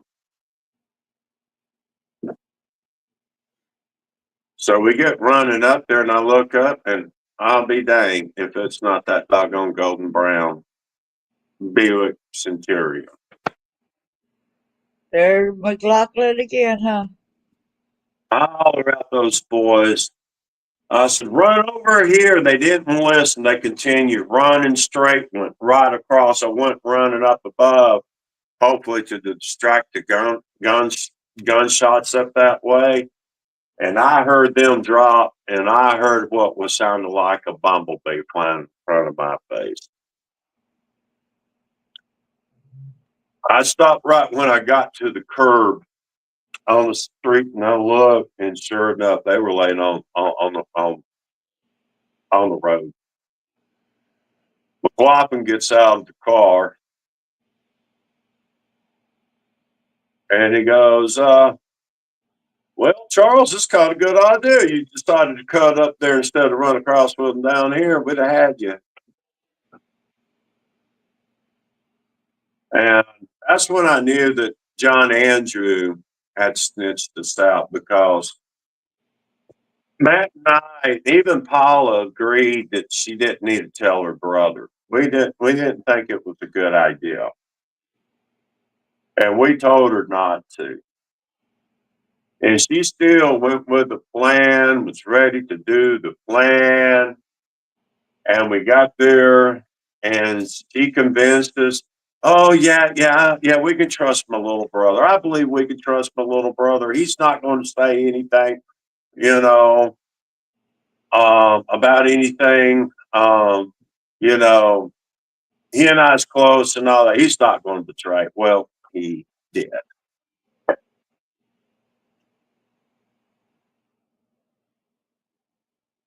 So we went through it anyway, and I was afraid of that. If I had known that, and some just told me he wouldn't, I went through the plan anyway. But when that happened, I was like, you know, this is just unbelievable. So about just a few minutes later, here comes here comes Paula, John, and John Andrew pulling in. And he had Paula walk over there with him, had John Andrew to drive back over to the shopping center and wait on.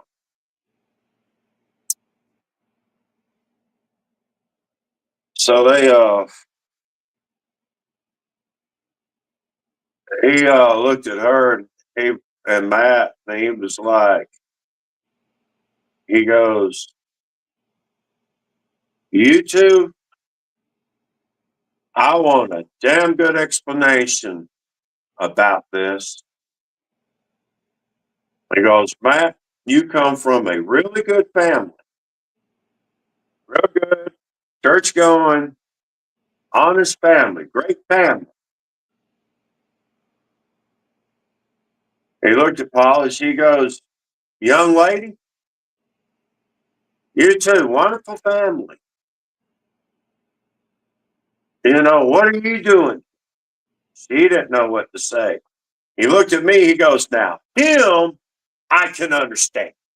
He doesn't even have to explain to me why he's here,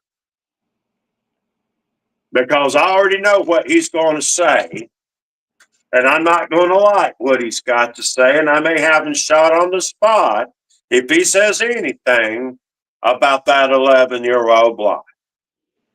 But I know why he's here. So I might let him live a little longer. I might let him live another year or two. Okay. Because I can respect him why he's here. But I want to know why. Beth, why did you betray me? And she was like, "Well, because of things you used to do to me when I was a little girl." It was like, "Oh, really? So the stuff that I did to you when you were a little girl, which is so doggone terrible, that you decided that you was going to go out and get me busted and have me put to death?" Because that's what they would do to me if they were to arrest me, is there wouldn't be no life without parole. They will put me to death, Beth.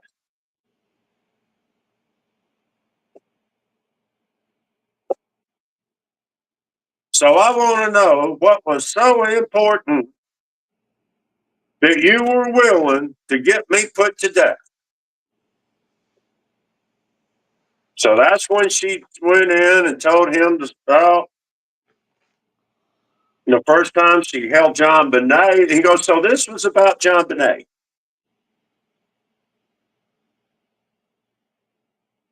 Well, yeah. So what were you going to do with John Bonet? What were you going to do? Were you going to get married and adopt her or something?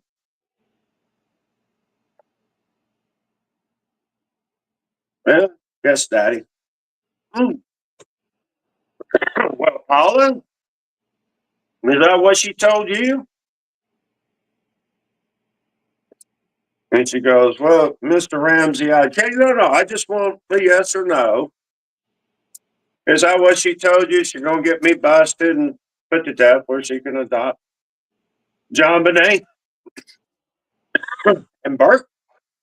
Yes. So the whole time this was all about John Bonet. And Beth was like, "Yes." And he looked at Matt and he goes, "That true, Matt?" Matt's like, "Yeah." "Okay. Well, I got news for you, young lady. There is no child of mine going to betray me and live to talk about it.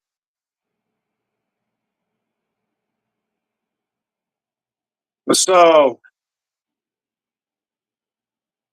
at least y'all have the chance to go and have some time with your parents again before we kill you." He goes, "I don't know about you looking at me, what I'm going to do with you yet. Because at least I can kind of understand why you're here. But guess what I'm going to do, Beth, after I kill you?" Guess what's happened? Didn't you always have the biggest fears about John Bonet becoming a little beauty queen?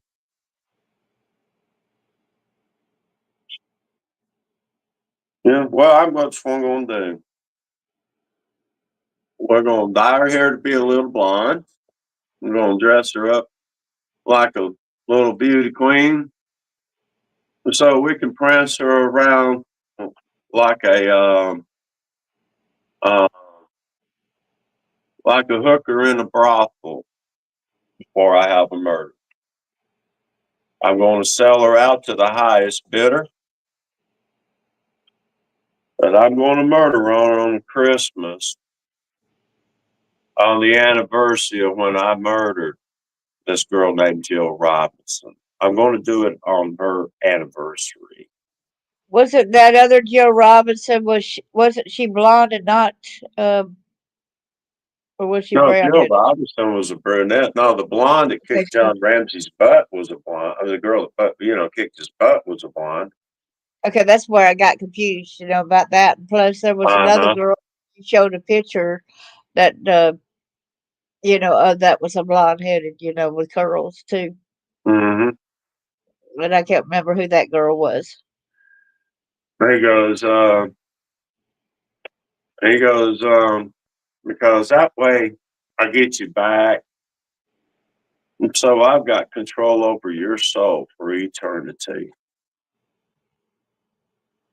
So the guy really thinks he's Satan himself, and I can't prove him wrong. Yeah. Uh, and if he thinks he is, I can't prove he's delusional because hell, he very well could be Satan himself. So, uh, that's pretty much been the type of relationship he and I's had because every time I've ever seen him since, I saw him one time over there one night, went over to saw him and kicked him off, asked him if he'd been getting his butt whooped by 80 more 11-year-old blondes. And I always make it a point anytime I can ever run into him or I've only ran into John Andrew one time, and that was after I had Epstein picked up in Operation Long Line in 2006. And he decided would bring a group of his friends and follow me around. Guess they thought they was going to follow me back to my house, but I turned around and went over to the local bar. Where a lot of my buddies like to hang out at, and luckily, a lot of my buddies was in that bar that evening when I went in there because it wound up almost getting very ugly uh, for John Andrews' buddies after he ran out of the bar. They were going to try to get me to chase him out of the bar, or they could come out and snatch me up in the parking lot, which wouldn't have happened either because my buddies would have came out of that bar. But they came in there with, you know, good for me because it's the right type of buddies. Crazier than that bunch. And we would have put every one of them in the hospital. Right. So, See, but anyway, here, uh, this is this is where I got, where I got Matt Darrington's obituary right here.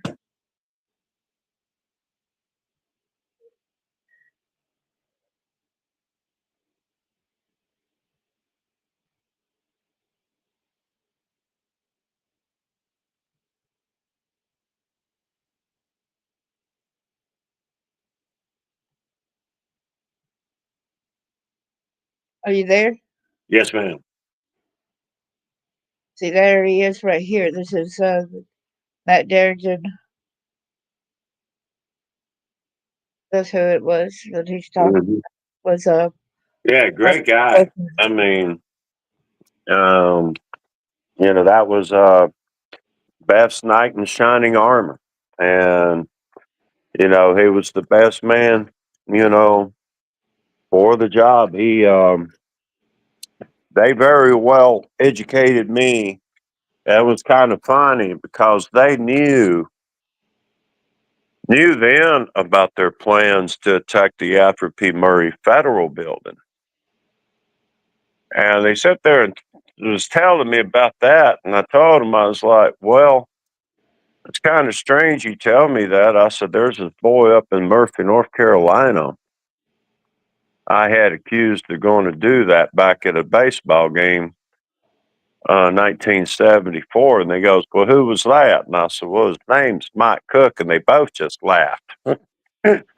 He couldn't believe it. I had accused him of that because they knew that they were planning then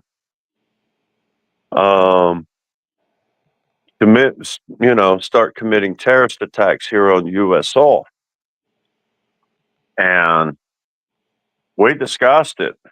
And that's when they told me, well, I told them, I was like, we'd stand a better chance surviving as a team than we'd be out here on our own. And they didn't see it.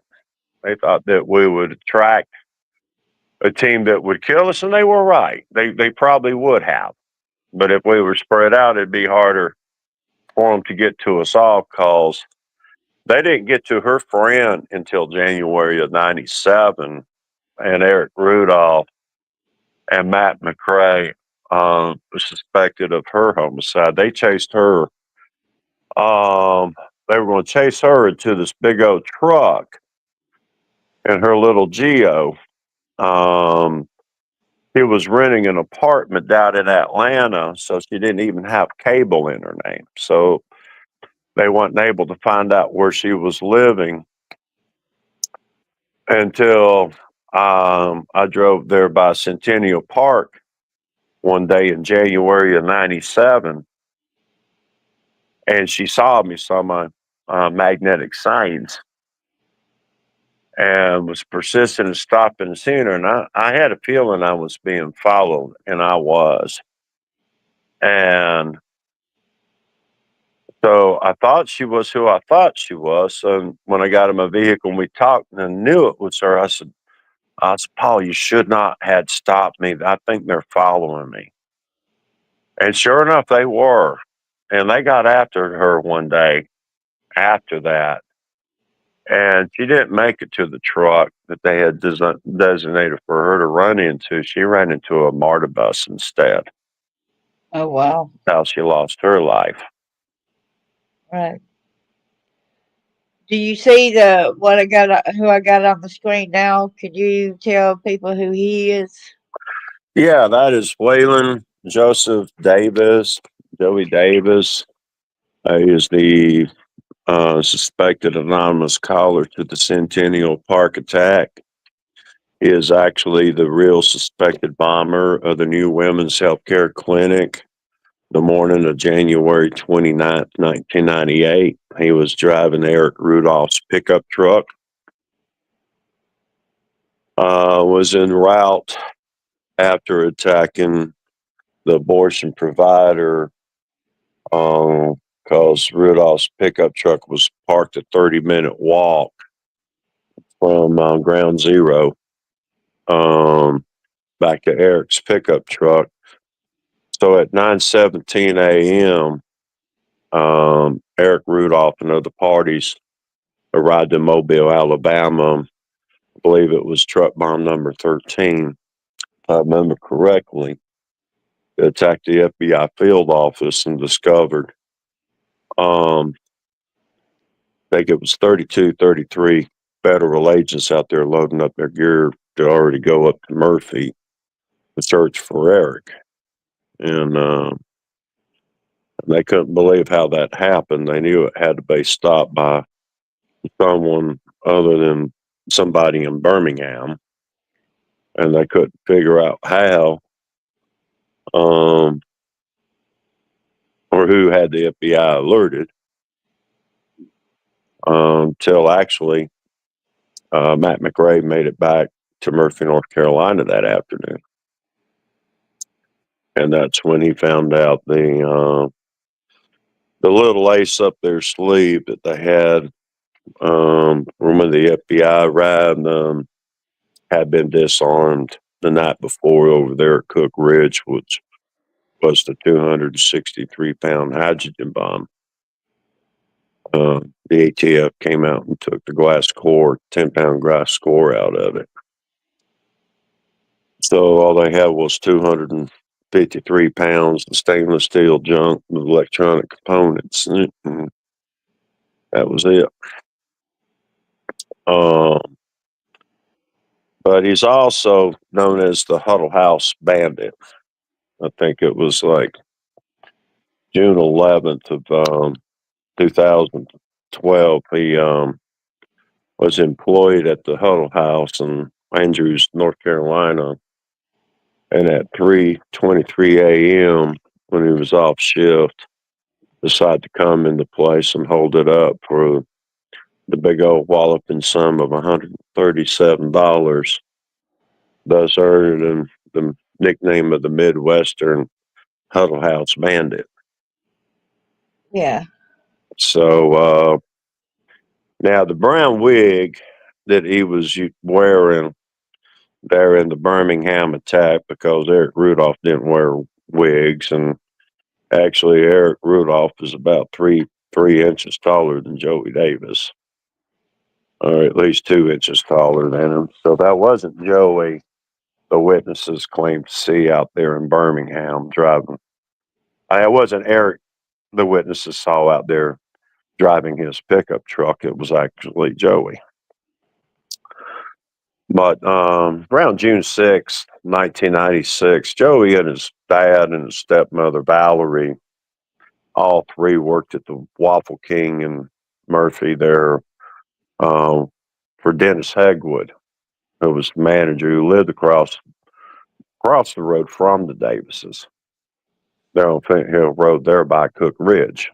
They're actually members with the Cooks. It's actually Willard's well shed is where they had put the hydrogen bomb while he was at work that day at the Waffle King when he was managing the Waffle King. Dennis later got promoted to the general manager and would go around and train all the franchise owners and all that, cooks and all that for their franchises, being the general manager, and he ran all the stores. They had one in Murphy, one in Blue Ridge, and one in Ellijay, and of course another one in Woodstock. Waffle King was Alpharetta, Georgia-based company. Charlie Crowder, former vice president of Huddle House, started the Waffle King. Well, I got you 3 other people I would like that's in with this list of people, and I would like you to talk about these other 3 people if you got Oh, time. sure. Let's get it Okay, out of here. which one is the one who John Ramsey walked upon with him trying to kidnap a girl, and which one was that? Which princess was that? That was Franklin Delano Floyd. Okay, I'll bring up his picture now. And his Mm-hmm. nickname right here was called Bill Ramsey. Yes, the evening I met John Ramsey back in 1983, told you the story about how he, told Fred and Roger and the technicians at Layton Graphics, the girls that he had murdered up north, and how that 11-year-old blonde had got away and all that. Right. Well, after that, I Mike really think McLaughlin. that was funny, y'all, with this story of how the little girl got away.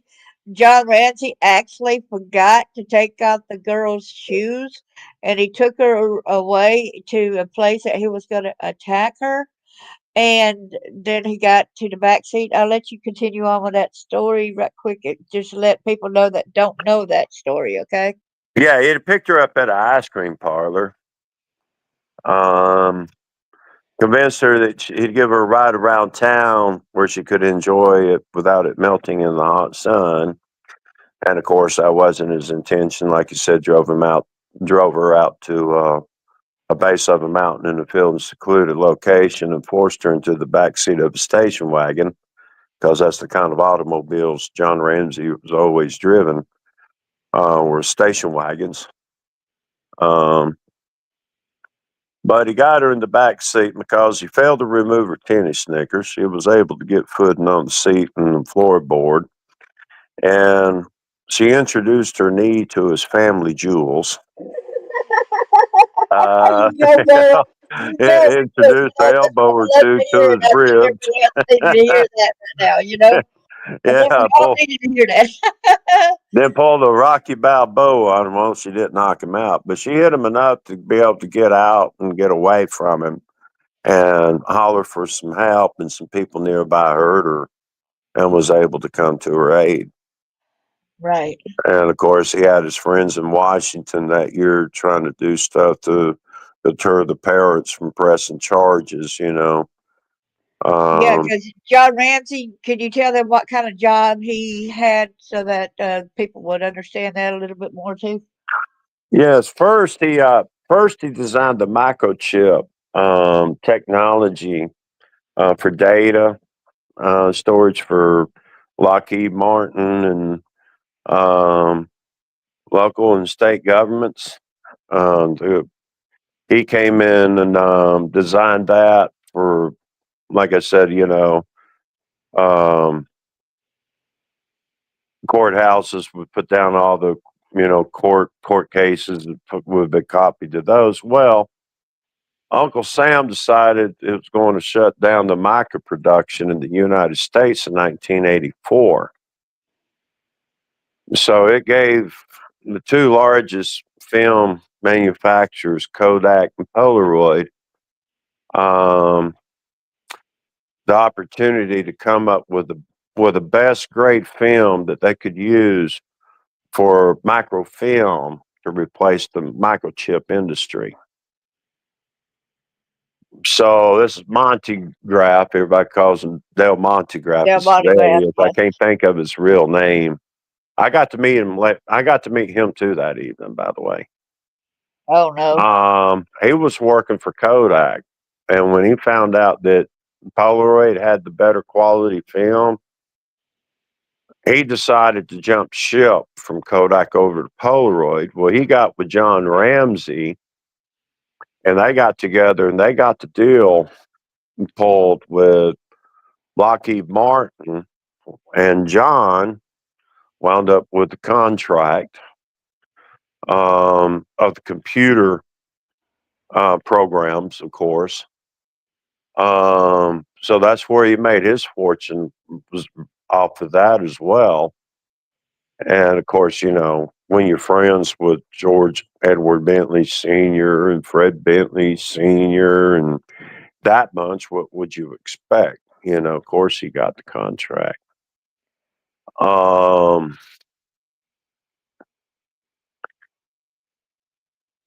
Because Ed Bentley Jr., he manufactures the silencers for the U.S. military. Wow. So they're all DoD contractors. That's pretty Um, scary. you know, I wouldn't say they're all DoD contractors, but you know, a lot of DoD contractors involved in their stuff. You know, war is their money, and they have no intention of stopping. And just don't forget to support Israel. They'll tell you you got to support Israel. Um, it's the most important thing to them. So that's who we're dealing with here. So we go into so did John Ramsey after that girl escapade he was driving around, I guess, trying to look for another victim, maybe? 1970, 71, up in New York. John was up there, what he said was on sales convention. And I was told this after Mike McLaughlin arrived after he was telling those stories, by the way.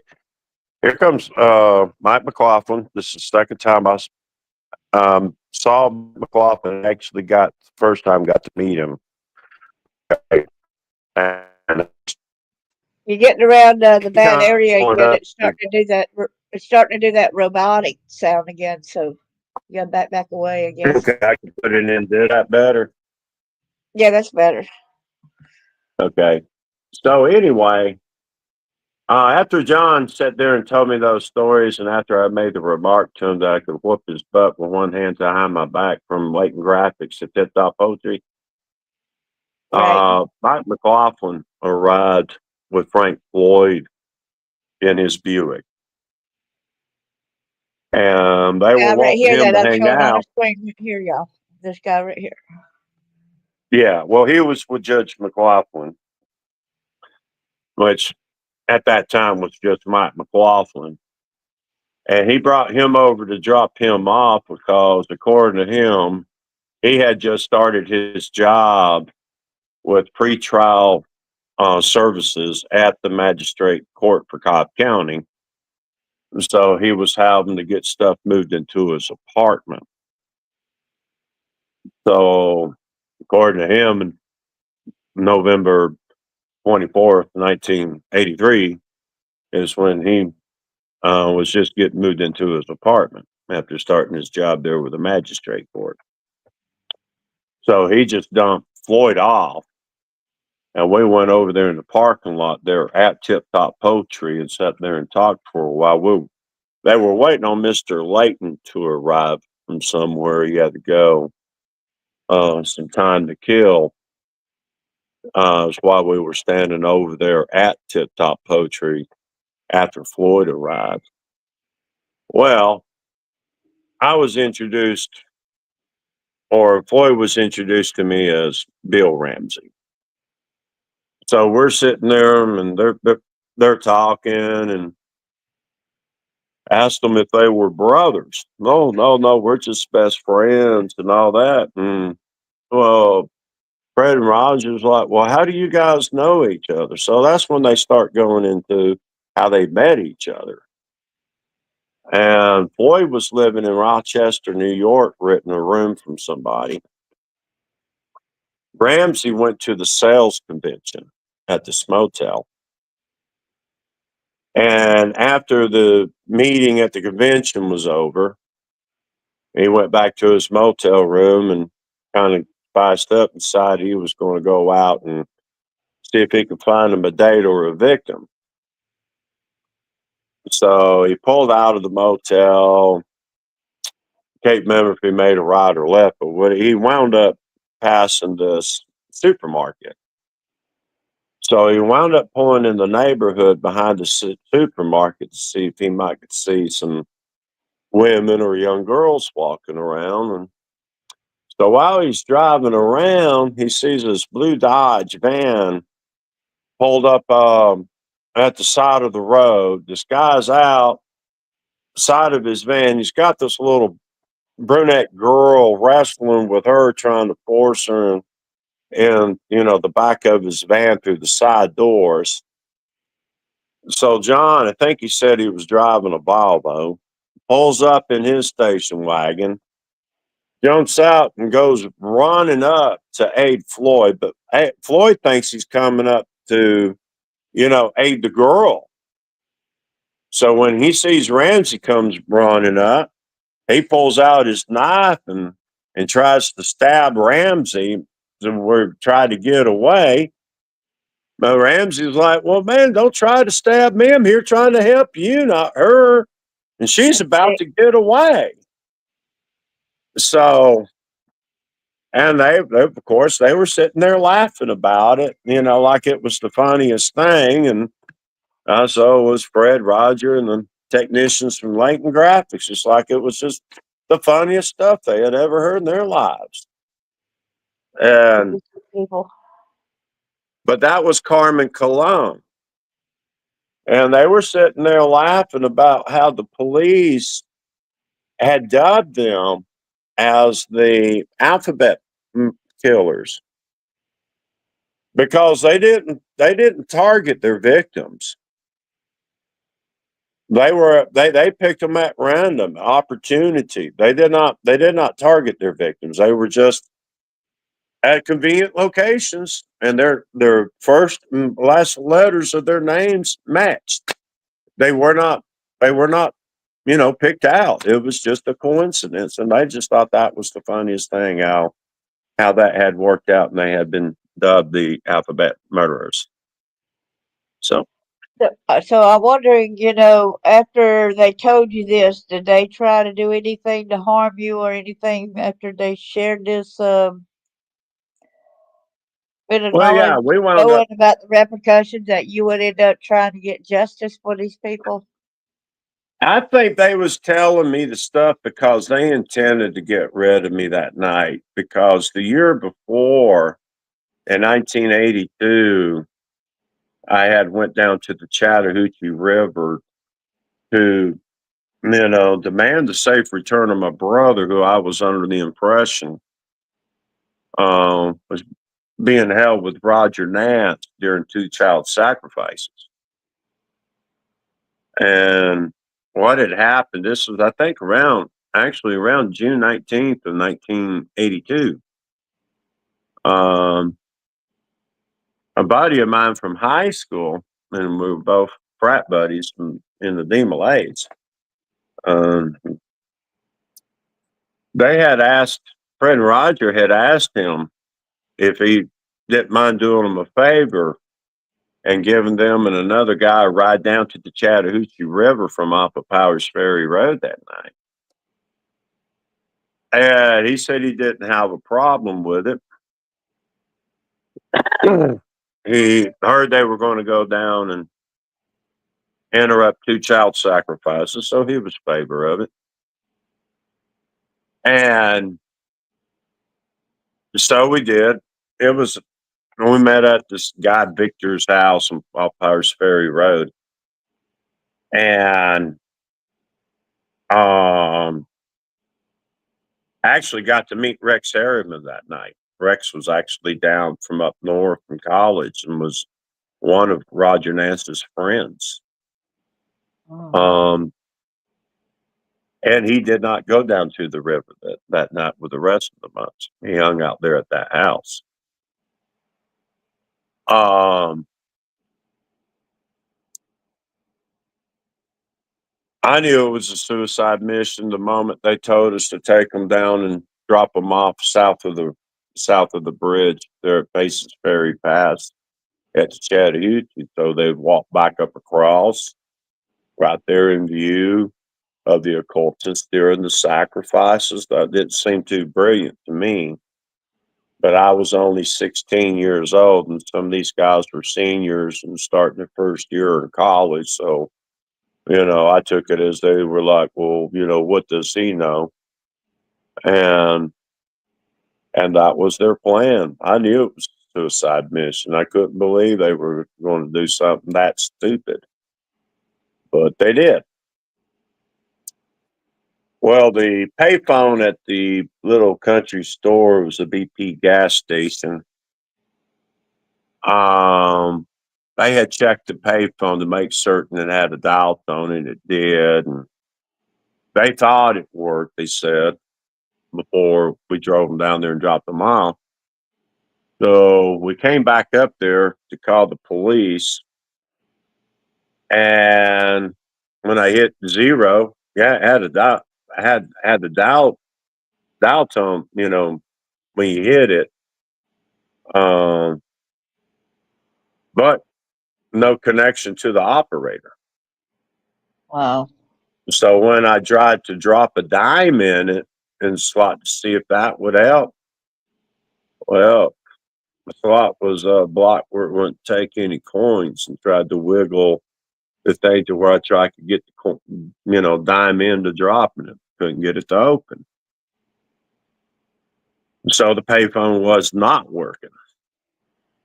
Right. So we had to go riding around until we found a payphone at the Hood gas station that used to be located there at the shopping center, Acre Mill. Acres Mill and Cobb Parkway, close to where the Hooters is located at today.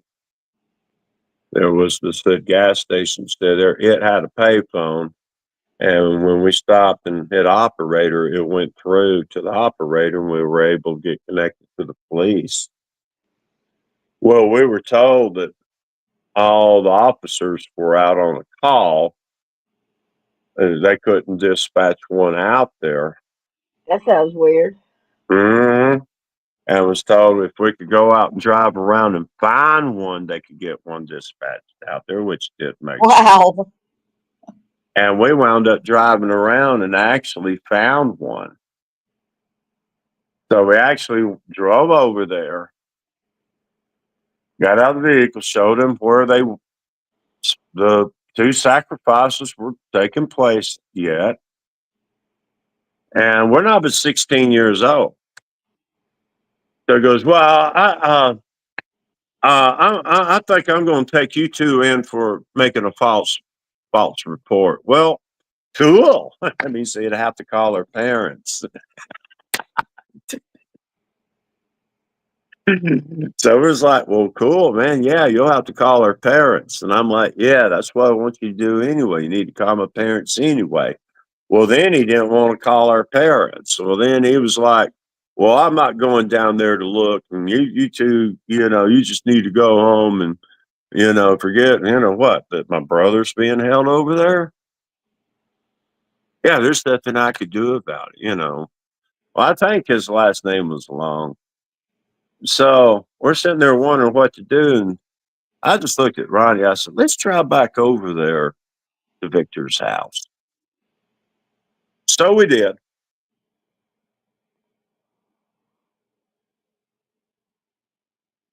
We drove back over to the house where everybody met at. And everybody else that went down there were back, except for Fred and Roger.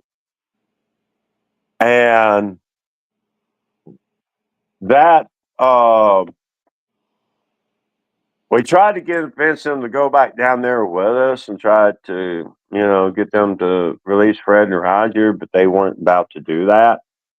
So Ronnie and I decided to go back down there. He didn't think it was a good idea, but shoot, this was my brother, Right. And I couldn't bear the thought of losing a brother. So I told him, I said, well, I'll go down there and I'm going to demand them return him.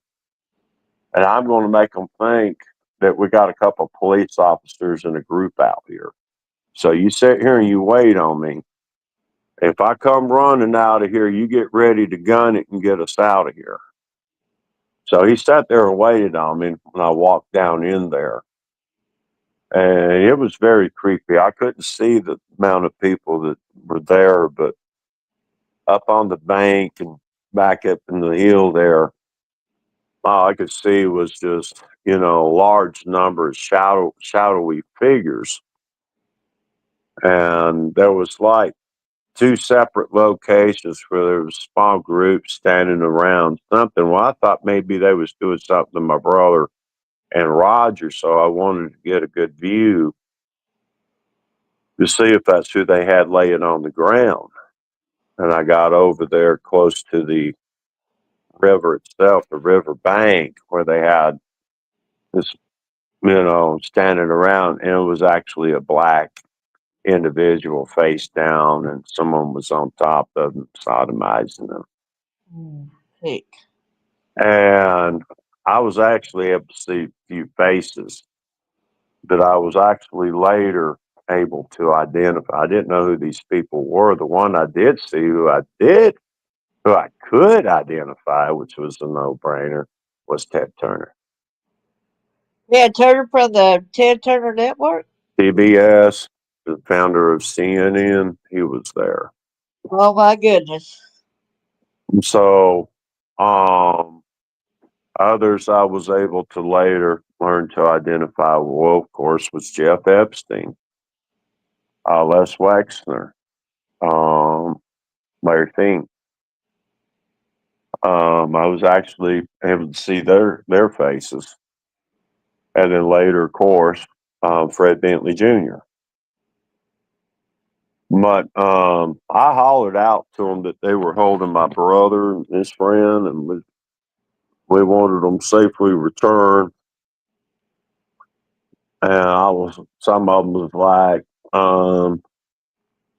"You're a brave kid, lucky you don't get shot," you know.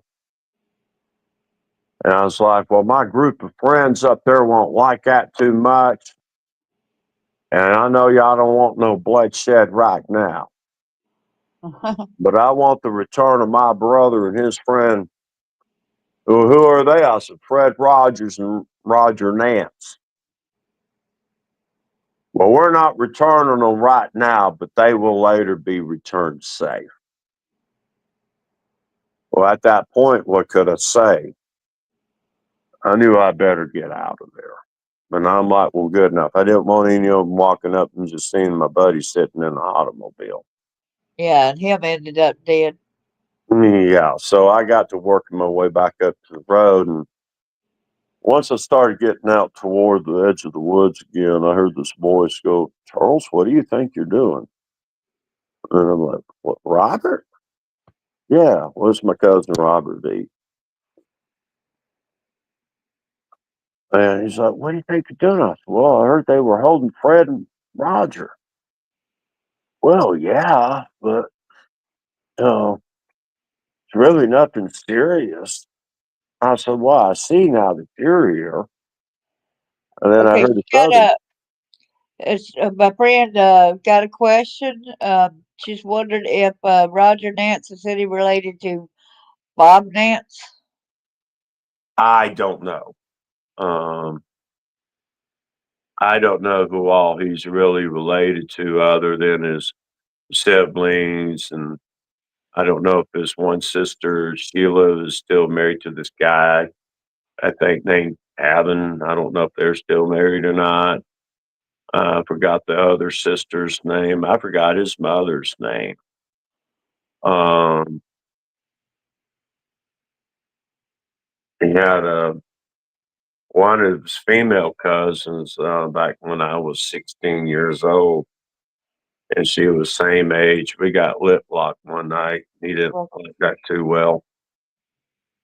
Um, but I think her name was Nancy. But I never really knew much about his family, his background, or anything other than he was raised by his mother. His dad had died, and I don't know how his dad had died.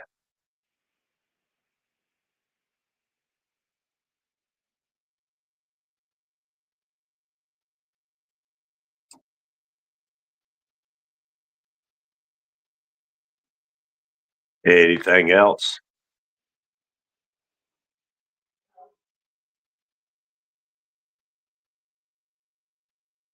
But I started this past year. I started looking up some faces and some names. People said, "Have you,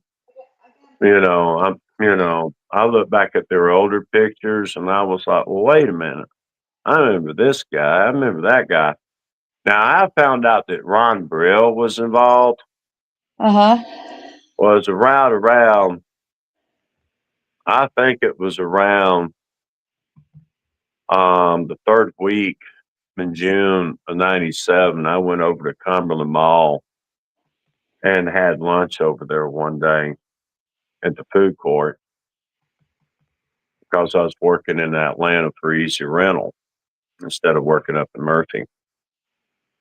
And I come outside and decided to smoke me a cigarette, walk out to my van. And this guy was standing out there, in mustache and business suit. He was real nice. I'm walking by and he goes, "Hey, excuse me." And I'm like, "Yeah." He goes, "Isn't your name Charles Rogers?"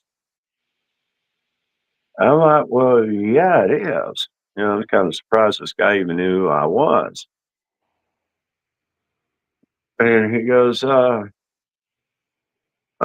don't know me, do you?" And I'm like, looking at him, I'm like, "No, I can't say I do. I mean, I think I've seen you around somewhere before, but I can't quite place it, Oh, well, I'm real good friends with your cousin Robert V. And I was like, really? So, you know, the cousin and, you know, Robert and I are cousins then. I said, what are you, a former police officer? No, no, no, I've never worked for the police. Um, but I've known your cousin back when he worked for the police department, you know, from back when I first moved here. I was like, really? I was like, I see. Well, what kind of work do you do? And he goes, well, I'm I'm the chief sales executive for the Home Depot Corporation. I was like, really? He goes, yeah. I'm like, well, hey, man, how did you like the way I stopped that truck bomb attack on your corporate headquarters here a couple of weeks ago? And he goes, that was pretty smart of you. I say, but man, that is nothing like I saw you back in 1982. I'm like, really? He goes, yeah, back down there at the Chattahoochee that night. That you know, you come down there, and you know your brother Fred and Roger were down there that night, and you thought that we were going to kill them and stuff, and you came down there. I said, so you were down there? Yeah, yeah, I was there. He Wow. goes, that was the most impressive thing I have ever seen you do. How old were you? What, 15, 16 years old? I was like, yeah, I was 16. 16 years old. He goes, there's nobody in this world has got the doggone guts to do that, especially at 16 years of age. That let me know that you're not the average Joe. That I was always impressed with from the moment I saw it happen. The stuff over here, you're trying to stop the truck bomb. Well, yeah, absolutely impressive, man, but that was nothing as impressive as that night.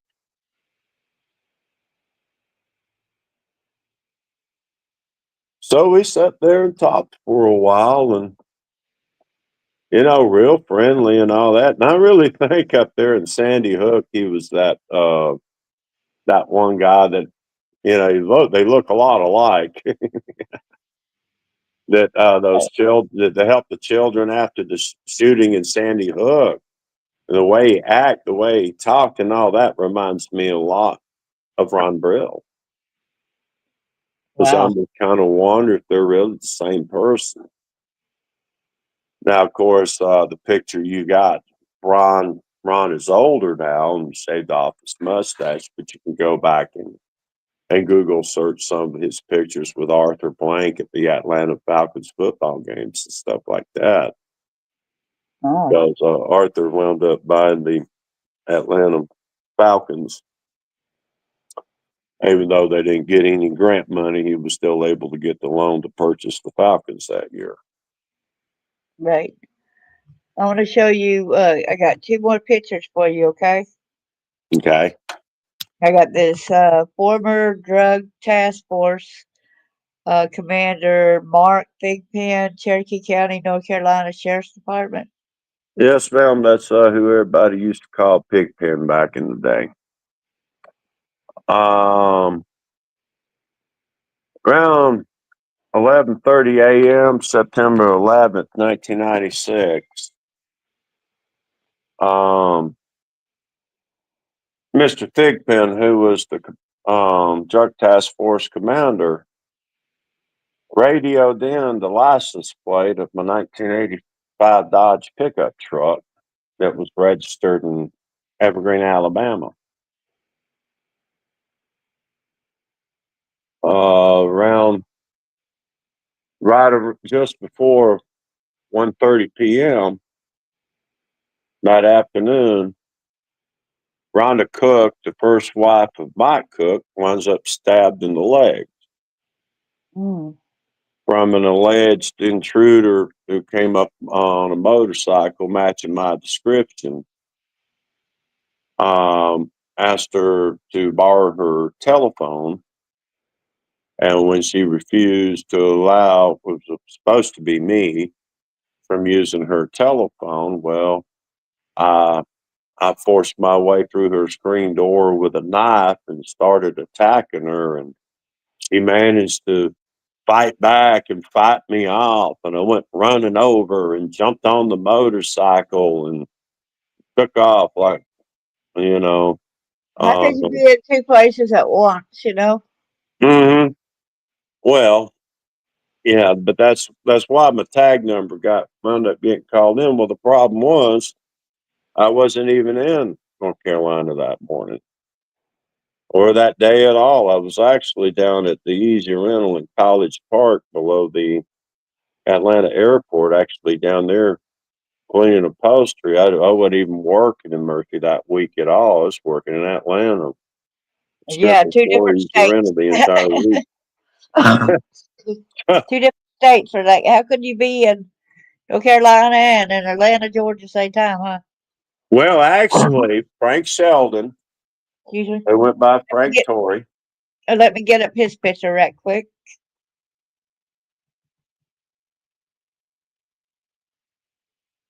Yeah, here he is, right here. Hmm. Yeah, that's who we call the zombie. The reason for that is on July the 9th, 1996, he obtained a fake death certificate in New Amsterdam. So when you pull his name up, it shows that he supposedly died in New Amsterdam from unknown causes and is buried at an unknown location. Because he couldn't have been cremated. Because if he had been cremated, they wouldn't be able to come over and get him up out of his grave and say, Frank, we need to resurrect you to go help us get rid of Charles Rogers.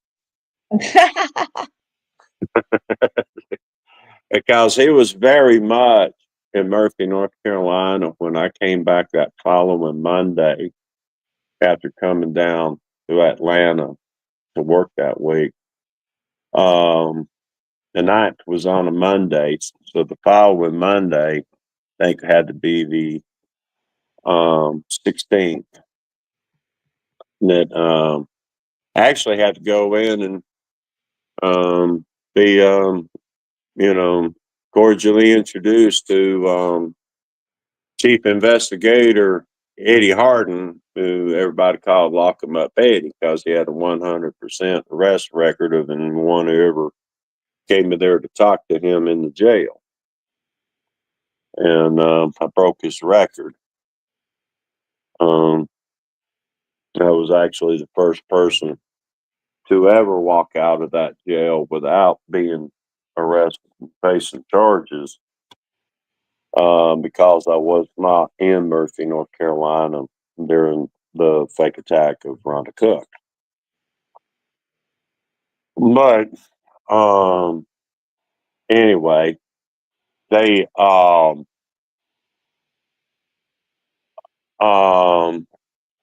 they had planted some of the wiring from the Centennial Park attack into the supply box that I had in the back of my vehicles, uh, my pickup truck.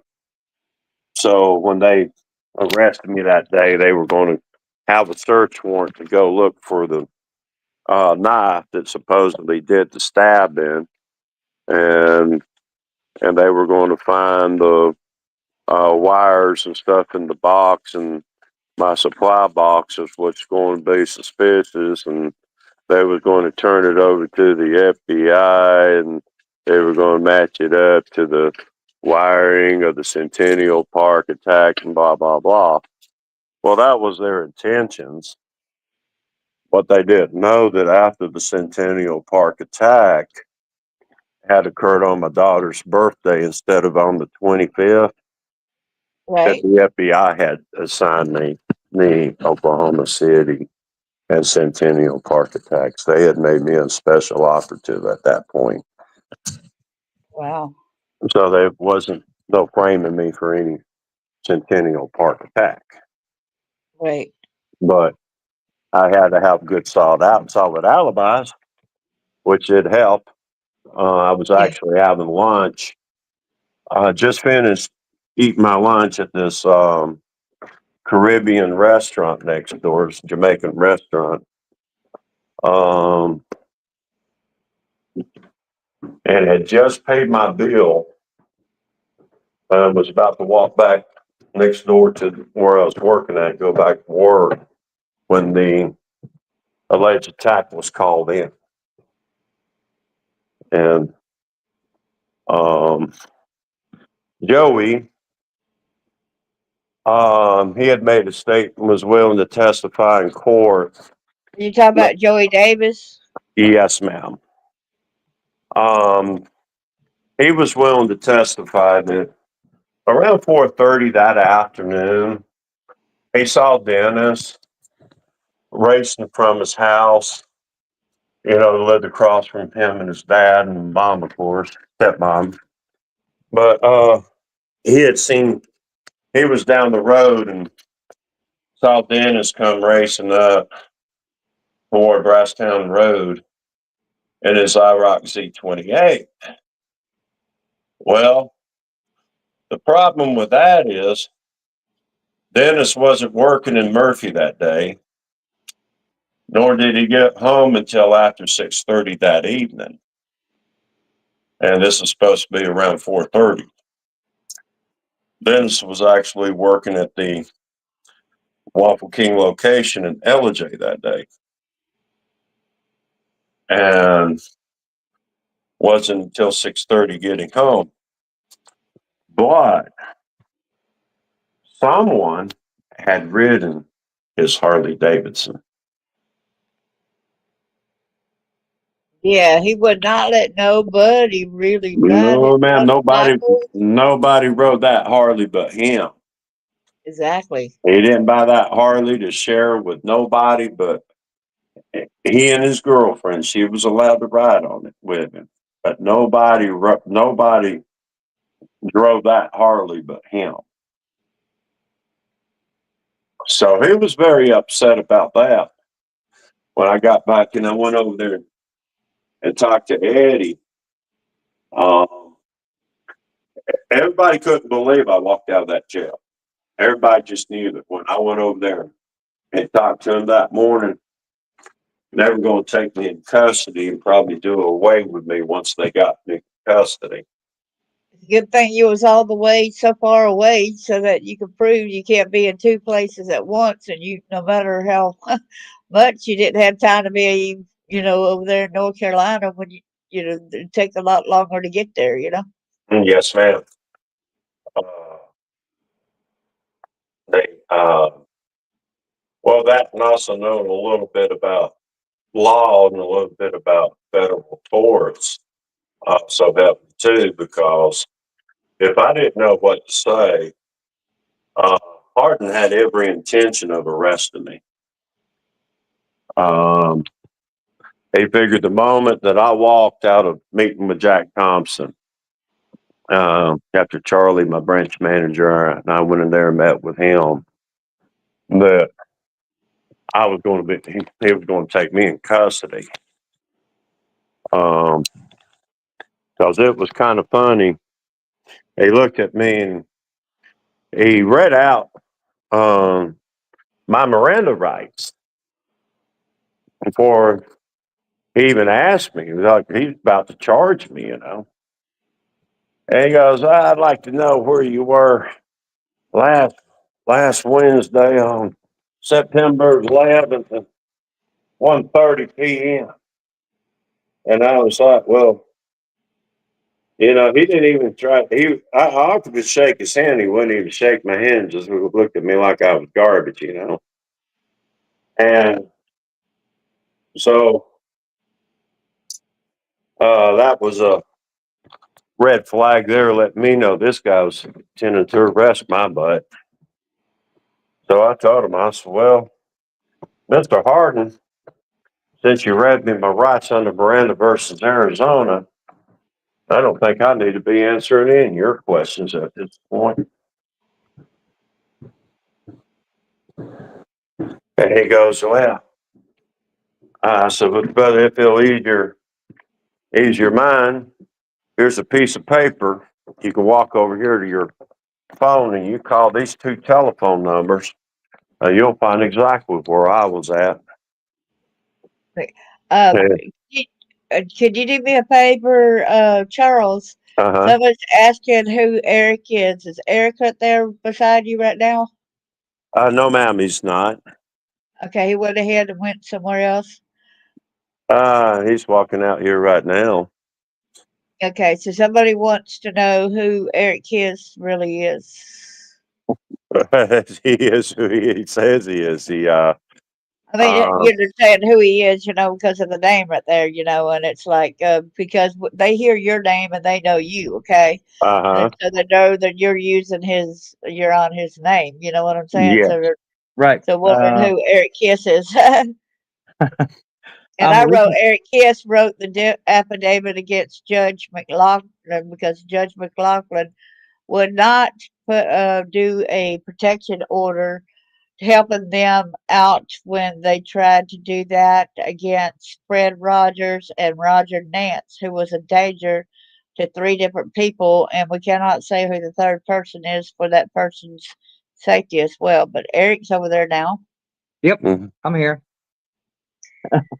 Hey, Eric, tell the Eric in the chat, tell the Eric Skinner in the room, say hi.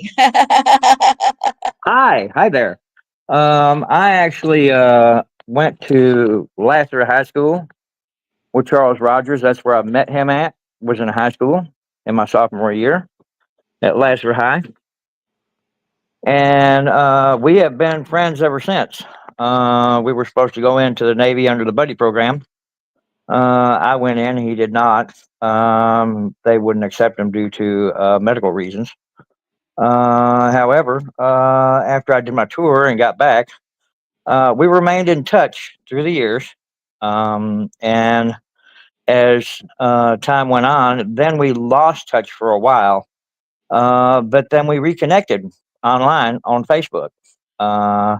And in doing so, that's when, after a few weeks of talking and chatting online, Charlie invited me out to, he said it was his birthday. I says, well, I'll take you out for a drink, one drink, because I'm not a big drinker. I'm not fond of alcohol per se, but it was more of a social meeting in person because we hadn't seen each other in a long time, and that is what led to when we had our phone discussion. When he gave me his phone number, I called him and we were talking, and that's when his brother overheard his conversation. Fred is who I'm That's referring when to. Fred Rogers, but put a note, Correct. he does have an older brother, which is Bill, but no, Bill had no way of, you know, Right. anything in the doings and standings that Fred Rogers did. Correct. And in doing Charles didn't so, either. and in doing so, he turned around and told Jeff Cook and and and Roger Nance, hey, he's going to be meeting with an FBI agent.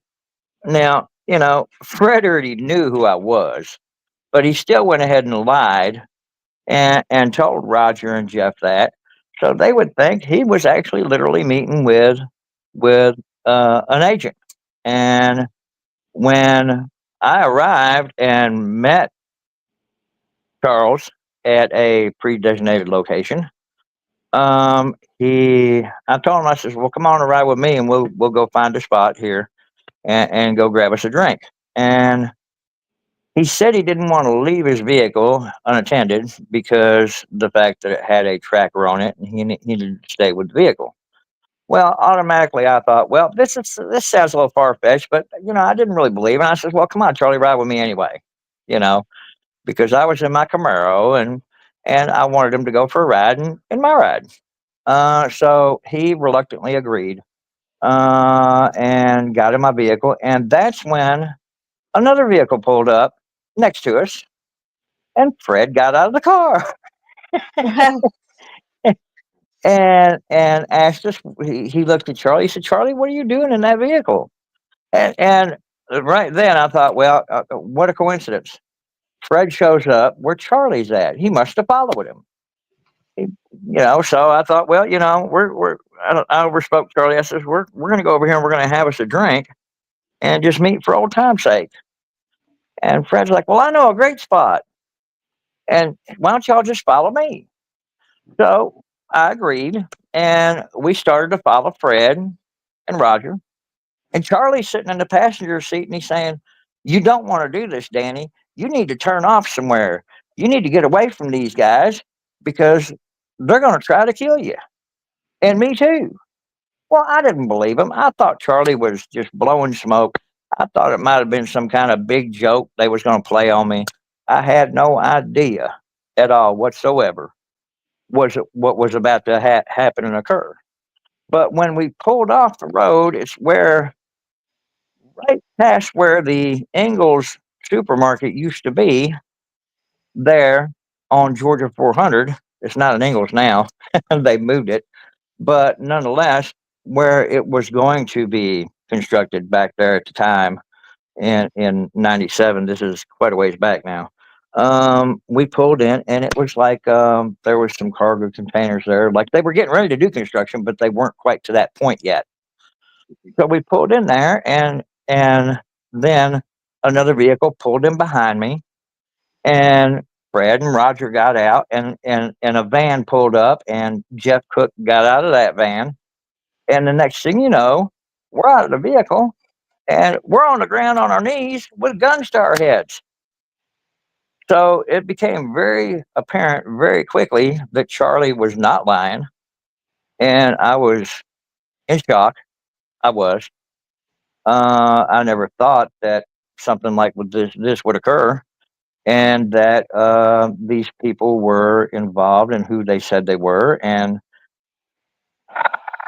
after after that occurred, and I went through and I tried to I listened to their side and what they actually planned to do and what they had been doing, and that Charlie didn't go and be in the area in Forsyth County where Levi Frady was abducted when he was supposed to be. That's why they were wanting to take him out. And I was listening to the story, and I'm like, you know, Charlie, what's going on here? I was still in shock, and the whole time Charlie is begging and pleading for my life. He says, "You can kill me if you want to, but don't kill him. He's got a family. He's got children. He's got a wife. Don't kill him." And I'll never forget that to this day. And I'll testify in any court in the land that is in fact what Charlie did. And I owe him my life because I do believe they were going to kill us. But at the same time, I turned the tables on them because I sided with them in the hopes that Charlie would go along with it because he was begging and pleading for my life. And I'm like, Charlie, these don't sound like bad people. They're blowing up abortion clinics. I'm against abortion. I'm for children's rights. These sound like good guys. Why are you trying to have a beef with them?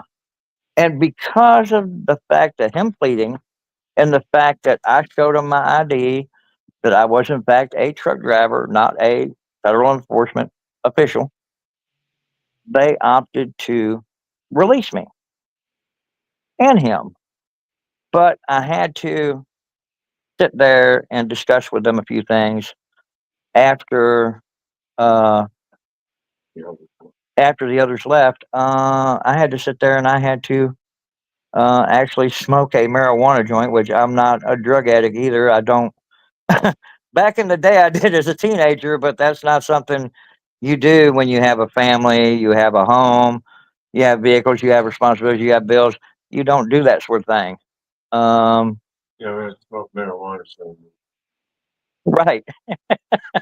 That was one of their little things that I had to do in order to be released and for all this to dissipate and go away. So I went home that night and I did my best to forget it. I didn't even want to think about it. It's not every day you have your life threatened and flashed before your eyes, thinking that you're never going to see your children again, your wife again, that everything you knew and knew of his life was coming to an end. It's something that nobody wants to face, nor do they imagine they're going to have to face it when they do. Um, so I've tried real hard to block that out of my mind, but I can't forget Charlie kneeled there on the ground in front of me, begging and pleading for my life. I'll never forget it. I can't forget it. Um, and it has shredded my family life. Um, and the drugs that came around with my son, I believe, was targeted with drugs by these people, and the fact that when I actually tried to bring my son home, get him off the streets, get him away from drugs, my wife left and divorced me because of it. And we were married for 21 years. And like I said, her father is a Hall County Sheriff's deputy and has been one for a very long time.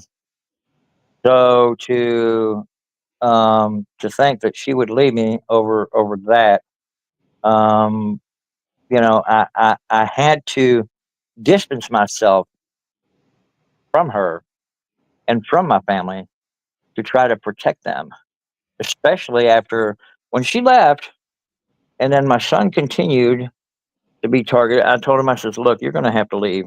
You know, you can't stay here in my home anymore. You're going to have to go find somewhere else." Because by this time he was of age, and at the same time, uh, he brought back, after he left for a short period of time, he brought back this elderly woman who was needing a place to stay. She was drawing Social Security, needed to get off the streets, and so I thought to do the Christian godly thing and allow her to rent a room, and that turned into a nightmare. It's almost like a seed that was planted, unbeknownst to me. This woman turned around and called her son over, her daughter-in-law over. Then I started noticing drugs starting to appear to them. And I told her, I said, "Look," I said, "you're going to have," and this was all over a period of 90 days. I told her, I said, "Look, you're going to have to leave." Okay. And she refused to leave. So I filed for an eviction notice. And she turned around and called somebody else over in the meantime. Well, that process was taking place, who was also related to law enforcement. The woman's name was Stephanie Seymour. I knew the last name because of my ex father in law's time in law enforcement. That was his road partner's daughter, which later in time through their career, he became the lieutenant of the jail, Leslie Seymour. So this woman, Stephanie Seymour, shows up, and I, I told her, I said, "I don't want nobody else staying here." But the thing is that the elderly woman's son's wife had stolen some of my titles and paperwork out of my home. And this woman, Stephanie Seymour, said that she would help me recover those titles and paperwork if I would allow her to stay there. Wow. And yeah, and then as time went on, she turned around and called her boyfriend over, and his name was Josh Roberts.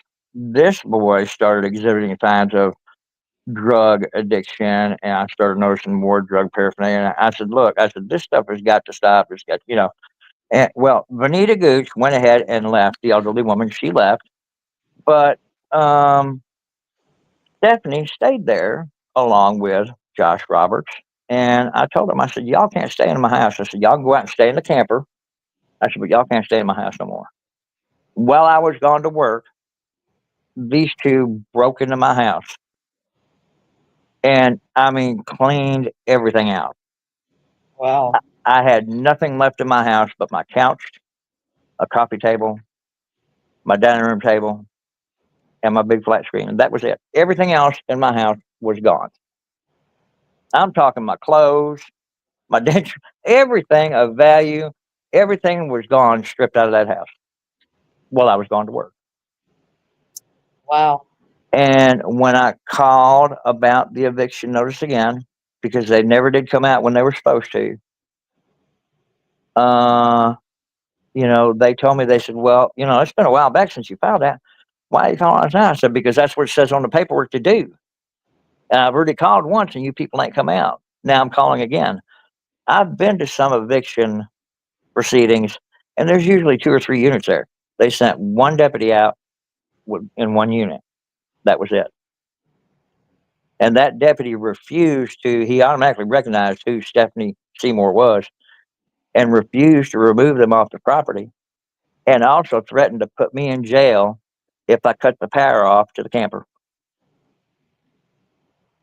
It's my power, it's my camper. But if I cut the power off where they're staying at, they're not paying anything, and I want them off my property. If I sever the power to that camper, they're going to put me in jail. Me, the sovereign taxpayer. So I turned around and I listed my property for sale. I called up Mark Spain Real Estate, and I went ahead and sold my property to him just to distance myself from these people. And Right. even after I sold my house, they still broke in and stole the stove and refrigerator out of the home after I'd done sold it. So these people stop at nothing. They think that because they're family members of law enforcement, they're above the law and nothing will happen. And most of the time, that's the way it is what I've discovered. And it's sad. It's sad to think that there's a two-tier justice system at play in this great nation of ours, but there is, in fact. And the only way it's going to stop is if we stand up and call them on it. And that's what we're doing. So everything that Exactly. Charles has accounted in regards to what happened at the courthouse when we filed that restraining order against Roger Dow Nance, that's factual. That's true, and I back it 100%.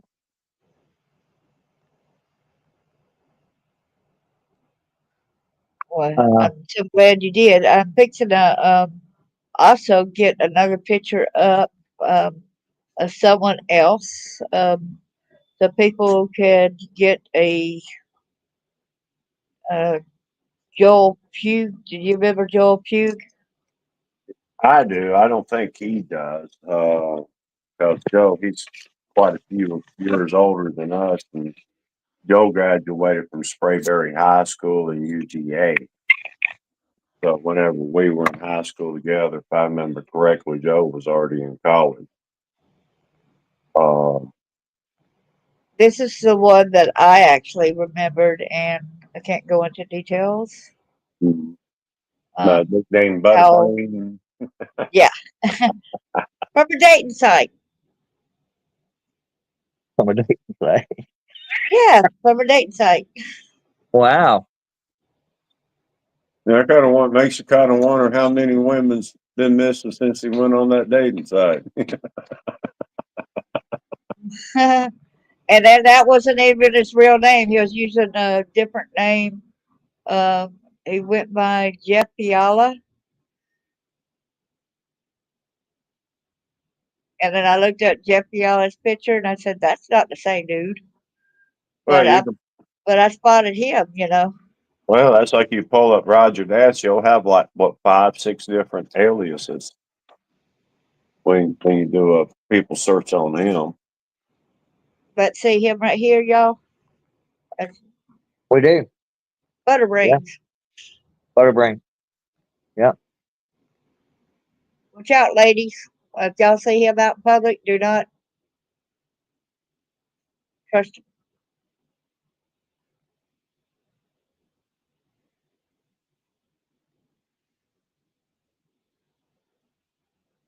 Yeah, he works with the Cobb County District Attorney's Office.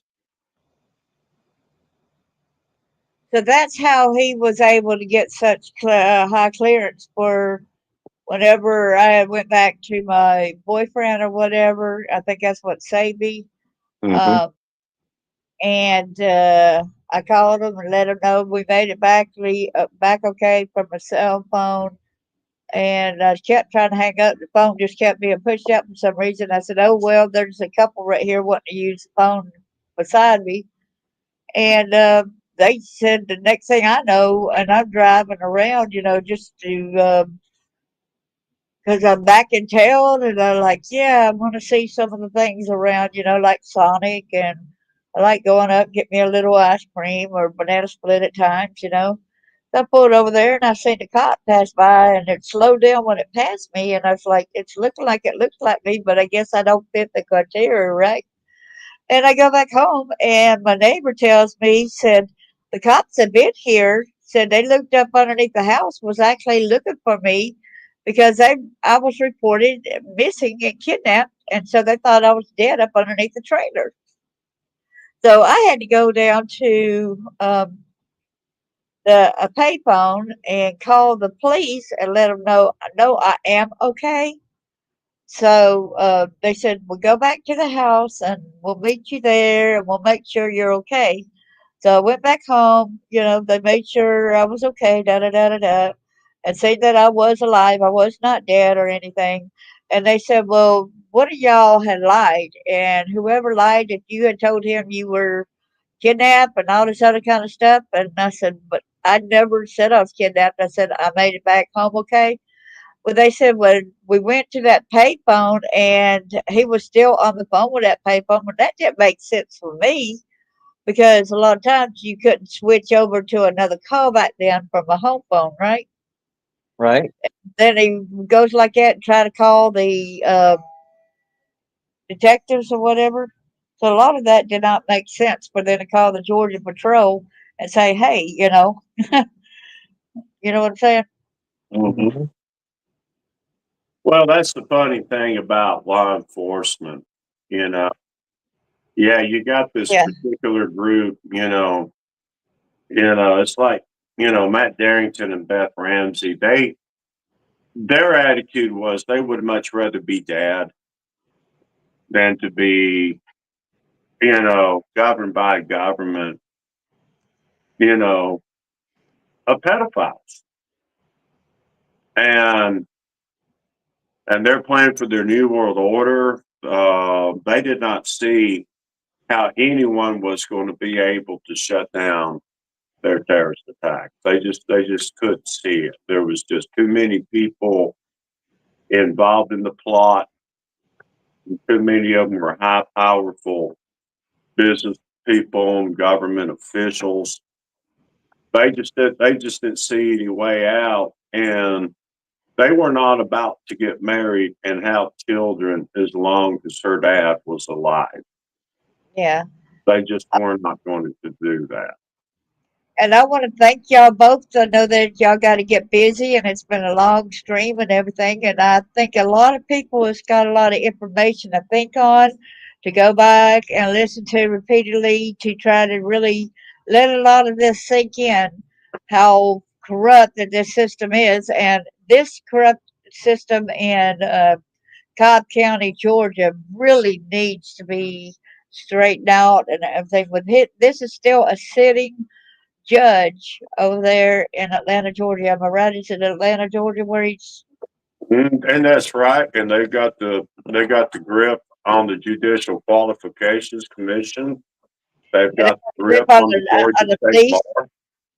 And we got a grip on the police because he was actually saying that in front of y'all that you better not come back trying to get a restraining order, da da da da da, or TP protective order or anything. Or we're gonna you'll put the other two people in jail and they'll end up being murdered in the jail. And then, Charles, if you mentioned that about the Atlantic child murders, about us being a part of it and everything after I done told you that I was a part of that. But if you go right there and spill the beans on it, we're going to end up finding you and killing you. That's kind of stuff that my stepmom had told me that, if I go and divulge the secrets about what she did with my child and other things that they did to me, that I was going to wind up regretting it, that you're going to do some serious damage to me, and if I divulge her secrets, what she had done to me. Well, So they we're had, all used to that kind of stuff, but that's their way. If we remain silent and do not fight this kind of stuff, there's more and more kids who suffer at the expense. So sometimes we have to chalk it up. Sometimes we have to stand up and be brave so that this nonsense and this kind of corrupt stuff would stop, in many different aspects. If you save one life, it's well worth it. If you save 50 lives, it's even better. You know what I'm saying? yeah. Well, the only one at the time that was being wanted at the time was Eric Rudolph. And I regretted having to give them that 25-year run on that hydrogen bomb.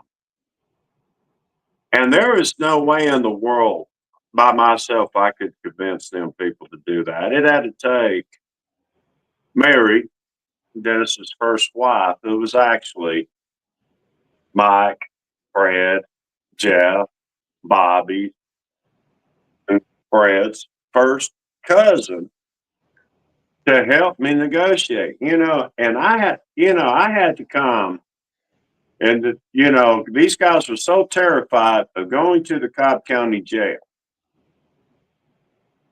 that I told them, I'll tell you boys what, I'll go down there, I'll become a 3-time convicted felon. I'll go to jail, five years total and all at one time. And I'll go in there and personally do an investigation on the conditions of my confinement. I'll even challenge the police to a fight. I told them everything that I would do, I have done. I come down here under the guise as, what I was just a businessman. I never even applied to become an official in law enforcement or any state government. I was dragged into this mess. Yeah, and like you said, you did overhear John Ramsey even saying, "Why did you go and tell?" Or they're not going to let me out of jail. You know, Yeah, I mean, end up killing me. And so he's guilty, people. well, that was Jim Stubbs, but yeah, I mean, he look at what he did to his 5-year-old daughter, and then had her doing it with her bros. But I thought you said It's that just about, to Beth Ramsey. Whenever he was asking Beth Ramsey, "Why did you do this?" oh And yeah, she's yeah, on yeah, that. But I John thought you were talking Bonet. about whenever Jim Stubbs looked at me before he No, I pulled was the gun talking on about. me, why he couldn't go to prison because what they were going to do to him once he No, got in there. yeah, I thought you'd say I was thinking go back Yeah, to what John Ramsey had said yeah. that you want me in jail, when I ain't gonna get out, they'll end up killing me because you're telling on me for all the Well, stuff they I give done. him death penalty. Just because of John Benet Ramsey, you're risking my life. How dare you do this? And you're gonna be killed because of, and then you know I'm gonna end up doing this on the anniversary of Jill Robinson's, Yeah, death to John Bonet, and she did happen to die on the anniversary of Jill Robinson's death. that's right. Why can't people put two and two together? I mean, Well, excuse me, there's too many witnesses in the dang thing that knows about this crap. some And people have, and some people have asked me, but when you've already had one attempt on your mother's life, Okay, and you don't know what they're going to do or who they're going to kill next, sometimes you have to avoid questions, not because you want to, but because you have to. exactly. I myself, I've been targeted by law enforcement since, and Yeah, and you tried to have. be discredited as some kind of drug addict, and incarcerated for, gosh, altogether a little over a year. And I've even proven their drug tests as false because I went and got tests of my own when I could, and discredited their test results through a hospital, through an independent forensics lab, and paid for it myself to show that I'm in compliance. I don't do drugs. I don't drink. I don't care nothing about that kind of life. That's not what appeals to me. I confide in my higher power. My higher power, my God, gives me all the relief and all the natural high that I need. Amen to that. Hallelujah. And it's free. Yeah, we have an awesome God, don't we? Yes, we do. Most definitely. And he has looked out for me and has called them on their bluff. And he sent me with a message for them. Though you worship me with your lips, your heart is far away from me, saith the Lord. And he knows it. And Yeah. they better know it that he knows it because he does. And he's sending me the messenger to let them know they're in the And you wrong. So you're in the same boat as me in some ways, where the churches have told me that I'm an abomination to God by sharing my story, by trying to help others, and said that we're supposed to stay quiet. We're supposed to just be quiet because it defiles our mouth by going and saying these atrocities against these. But when we look back in Isaiah, where it says we're to seek justice, help defend the oppressed, take That's up the right. cause of the fatherless, help the widow. We're Yeah, not just supposed to just sit idly by and continue letting this happen, because you're basically just as much guilty by watching a kid do that as you're just sitting idly by and do nothing about it, like even tell somebody or try to get help or whatever. exactly. And I was trying to witness. What I about was it? So trying to, don't go up to these murderers or anything, and I wouldn't go up to Judge McLaughlin. I wouldn't trust the hell out of him. No way. I've got to think of other ways to be smart to try to, get justice for some of these kids. Well, you can't get a protective order in Cobb County without going through Judge McLaughlin. that's right. That's what something needs done. Hmm. Yeah. And we're working on it. Okay. Well, Y'all got the creep. he is, Y'all got the creep behind the foot, and I'm sure y'all got a lot of Cobb County people that's gonna back y'all up behind it too. well, he's filed his 1983 tort against, is it his name, Derek Couch, the sheriff of, Zero count. Gerald Couch. Gerald Couch, the sheriff of Polk County, some of his deputies. He's added Eric Rudolph, Judge McLaughlin, and Roger Nance to his suit as soon as everything passes the frivolity to go in the U.S. District Court, which he added Nance before Nance decided to sue me for libel. And we know what I did to Nance in the summary judgment. That case is shot down, and I aim to get Casey Levy held liable and possibly disbarred because that's abusive litigation. But And I remember what they did when I went to my blog talk, and they were threatening me that I need to delete that and all that other kind of stuff. And I got with you, and you informed me to let them know this was your story and not mine, and I can't be liable for what you say and what your story is.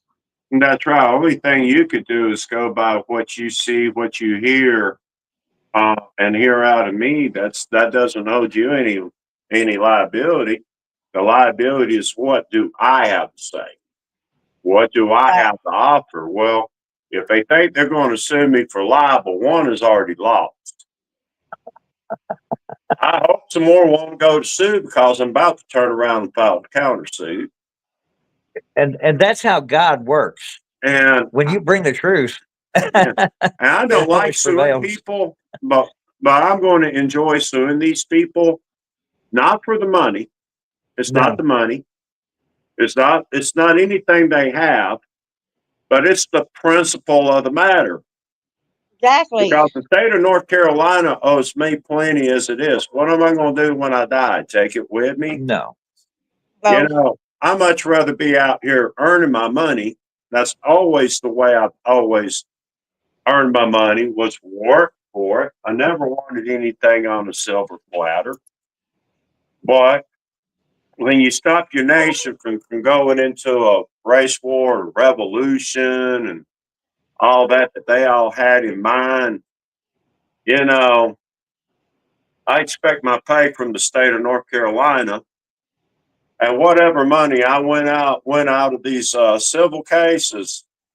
You right, know, I'll figure out how to get the right type of people the right kind of help they need. exactly. You know, families can get themselves straightened out. There's a lot of people that needs my help in Western North Carolina right now. I would love to be able to help Exactly. from those storms. And so this has never been about me. Um, it's never been about money. It's never been about power. because I prefer to, not really be a recluse, but I like a private life. I like to be just known as the average Joe. Right. Mind my business, not worry about anybody else's, and not say a word unless I know they're doing something bad to a child. Only then. And that's always been my attitude. I don't care what you do, as long as it's not harming children. You'll do Right. so. But he's going to have to go do his job. Yeah. So we had to I use appreciate. his device here. Yeah. I appreciate y'all coming, and maybe we could do another show next weekend. Well, next weekend, I know that, no, I won't be in, Alabama at that time, no, so that'll be another week after that. So maybe we could do this again next weekend, possibly. Well, it's possible. Y'all figure out what y'all want to discuss. Okay, we can do that. Well, that's awesome. Well, God bless y'all, and thank you so much for coming. Lots of Well, love thank for you for y'all. having us, and thank you everybody for listening to us. And um, anybody can feel free to reach out. Y'all please hit Um, the thumbs up. I want to get y'all to hit the thumbs up if y'all can. I appreciate it. hmm And yes, if y'all like these programs to be going, please by all means, Miss Clark here, she can use all the help she can get, keeping her programs up. And Yeah, because um, it is costly. So yeah, yeah, yeah, she's not out here trying to make a living with it or make a fortune with it, but just enough to keep her programs growing and to get this information out. And don't feel afraid to share it with your friends and your loved ones, your friends at church and work and all that, and get the word out, because the more people that are aware of this stuff, the better off we all are going to be. amen. So Bucket List says goodbye, everyone. Much love to all, and God bless us all. All right. Well, God bless everybody. Y'all have a wonderful, wonderful weekend today, and a wonderful week. And you did a great job too, Eric. I'm so proud of you for you doing this as well. Well, he's getting ready to work, but I'll tell him, and I know what he'll say. He'll say Godspeed to everybody else as well. Yeah, Godspeed. Bye bye, everybody. Goodbye.